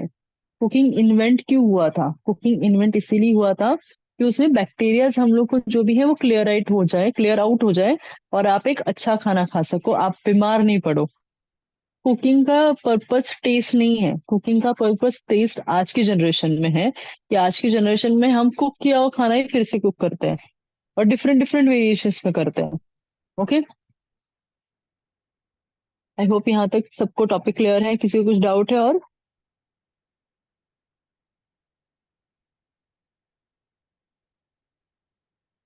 ओके, तो कॉन्स्टिट्यूशन के बारे में हमने डिस्कस किया कि कैसे कैसे कॉन्स्टिट्यूशन के हैं, डैमेज हो सकते हैं। जैसे कॉन्स्टिट्यूशन से यूजुअली क्या होता है, कि कॉन्स्टिट्यूशन है जैसे हेमोराइड्स आपने देखा होगा, कि बहुत ज्यादा लोग हैं जिनका कॉन्स्टिट्यूशन लेवल इतना बढ़ जाता है कि उनका क्या होता है, जो रेक्टम होता है, ओके, वहां से क्या होता है, ब्लीडिंग होना चालू हो जाता है। इसको हेमोराइड्स बोला जाता है। अभी ये क्यों होता है? क्योंकि इनफ फाइबर्स उनके डाइट में नहीं है। ओके, यूजुअली क्या होता है, जो एनस होता है उसकी जो लाइनिंग रहती है वो क्या होता है, टीयर कर देते हैं, और टीयर होने के स्टूल रिलीज करने के टाइम पे फिर वो क्या होता है, ब्लीडिंग होना चालू हो जाती है। तो ये सारी चीजें क्यों आती हैं? क्योंकि उनके खाने में इनफ फाइबर नहीं है, या फिर इनफ वाटर इंटेक नहीं है। ओके, ये मोस्टली क्या होता है, बहुत सारी फीमेल्स रहती हैं जो प्रेगनेंसी के बाद 70 to 80% वुमेन्स को ये सब फील करना पड़ता है। ओके, तो इसलिए क्या होता है, खाने पीने में आपका फाइबर रखना बहुत जरूरी है। ओके, फाइबर इंटेक आपको रखना बहुत ज्यादा इंपॉर्टेंट है। ये सीरियस केस तक जा सकता है अगर खाने पीने में इनफ फाइबर नहीं रहेगा, प्रीबायोटिक या फिर प्रोबायोटिक्स। ओके, जैसे हमने किया था कि जो फिर डिस्कस किया था कि बहुत ज्यादा क्या होता है, कि इनफ फाइबर नहीं होता तो फिर वो कॉन्स्टिपेशन का इशू सीरियस हो जाता है।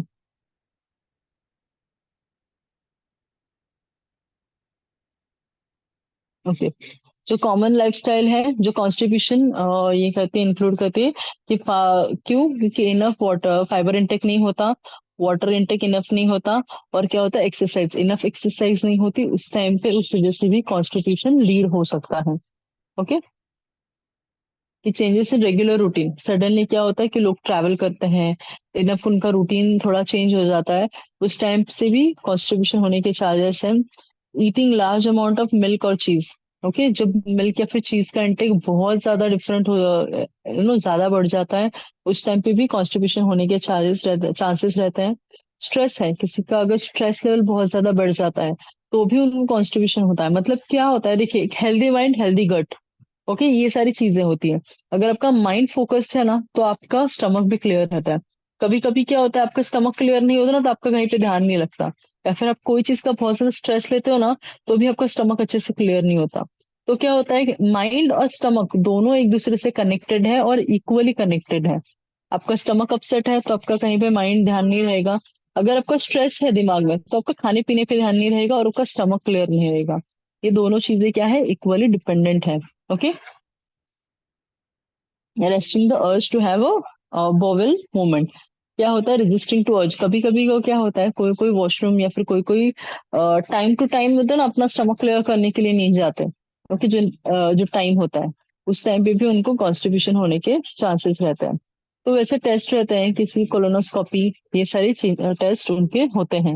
ओके, अगर उनको स्टडीज के लिए, ये different different type of studies, और वैसे वो किया जाता है। जैसे कलोरेक्टल ट्रांसिट स्टडीज रहती हैं, जो टेस्ट क्या रहती है, इन्वॉल्व करती हैं ये पता चलने के लिए कॉन्स्टिपेशन कितना सीवियर है, कितना क्या है, और उसके अकॉर्डिंग टू मेडिकेशन और डाइट उनका रहता है। ओके, मैनेजमेंट जो रहता है कि ड्रिंक 2 और 4 glasses of water in day, 1200 to 1500, अगर कोई कॉन्स्टिपेशन हो रहा है तो उनको 1200 to 1500 ml तक का वाटर इंटेक सजेस्ट किया जाता है। Avoid caffeine and drinks, alcohol, ये सारी अवॉइड करनी चाहिए। फ्रूट्स वेजिटेबल्स ये सारी चीजें हैं, ये हायर इंटेक करना चाहिए। Over higher intake of foods like meat eggs cheese, इनका हायर इनटेक नहीं करना चाहिए, जितना रिक्वायर्ड है उतना ही करना चाहिए। ओके। वो हर किसी का पर्सन टू पर्सन रहता है, तो आगे जाके हम लोग डिस्कस करेंगे इसके बारे में कि कितना प्रोटीन, कितना फैट, कितना carbohydrate intake person to person होना चाहिए। Okay. Keep a food diary and single out of foods that constitutes you, मतलब क्या है, अगर किसी किसी को कॉन्स्टिट्यूशन सर्टन फूड से होता है तो हमेशा याद रखना चाहिए कि ये चीजें नहीं खानी चाहिए, फिर नोट करके रखनी चाहिए। एक्सरसाइज करना ज्यादा इंपॉर्टेंट है, क्योंकि एक्सरसाइज करने से क्या होता है, यूटिलाइजेशन फूड का होता है। ओके। इसलिए ये जो टॉयलेट का जो सीट रहता है उसके ऊपर भी ये सारी चीजें डिपेंडेंट रहती हैं कि किसी का पॉस्चर कैसे है। ये पॉस्चर भी ज्यादा इंपॉर्टेंट है। वो किसी किसी को सप्लीमेंट्स भी रहता है कि अगर उनका जो इंटर जो बायोटिक का इंटेक है, प्रोबायोटिक या फिर प्रीबायोटिक, वो इनफ नहीं है, तो उसके लिए भी सप्लीमेंटेशन रहते हैं जो पर्सन टू पर्सन सजेस्ट किए जाते हैं, जो डॉक्टर सजेस्ट करते हैं। ओके। कि अगर है किसी का है स्टूल इनटेक है वो अच्छा सा नहीं है, तो उसके लिए क्या है, डॉक्टर सजेशंस करते हैं और उसके हिसाब से उनको सजेस्ट करते हैं चीजें। ओके। सो यहाँ तक हमारा ये टॉपिक कवर हो चुका है। किसी को कुछ भी डाउट है आज के लेक्चर रिगार्डिंग, कोई चीज नहीं समझी है, ऐसे है?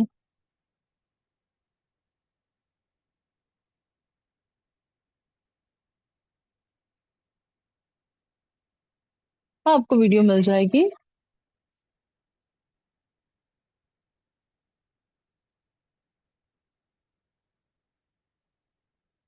कोई चीज है, अभी हमारा यहाँ पे लेक्चर एंड हो चुका है, एनर्जी सिस्टम हुआ है, वाटर हुआ है। ओके। और अब हमारा जो कॉन्स्टिट्यूशन है उस रिगार्डिंग हुआ है लेक्चर, जो डाइजेस्टिव सिस्टम है उसके रिगार्डिंग। किसी को कोई चीज है ऐसी जो नहीं समझ में आई है आज के लेक्चर में? हमने दो तीन टॉपिक कवर किए हैं, बेसिक बेसिक।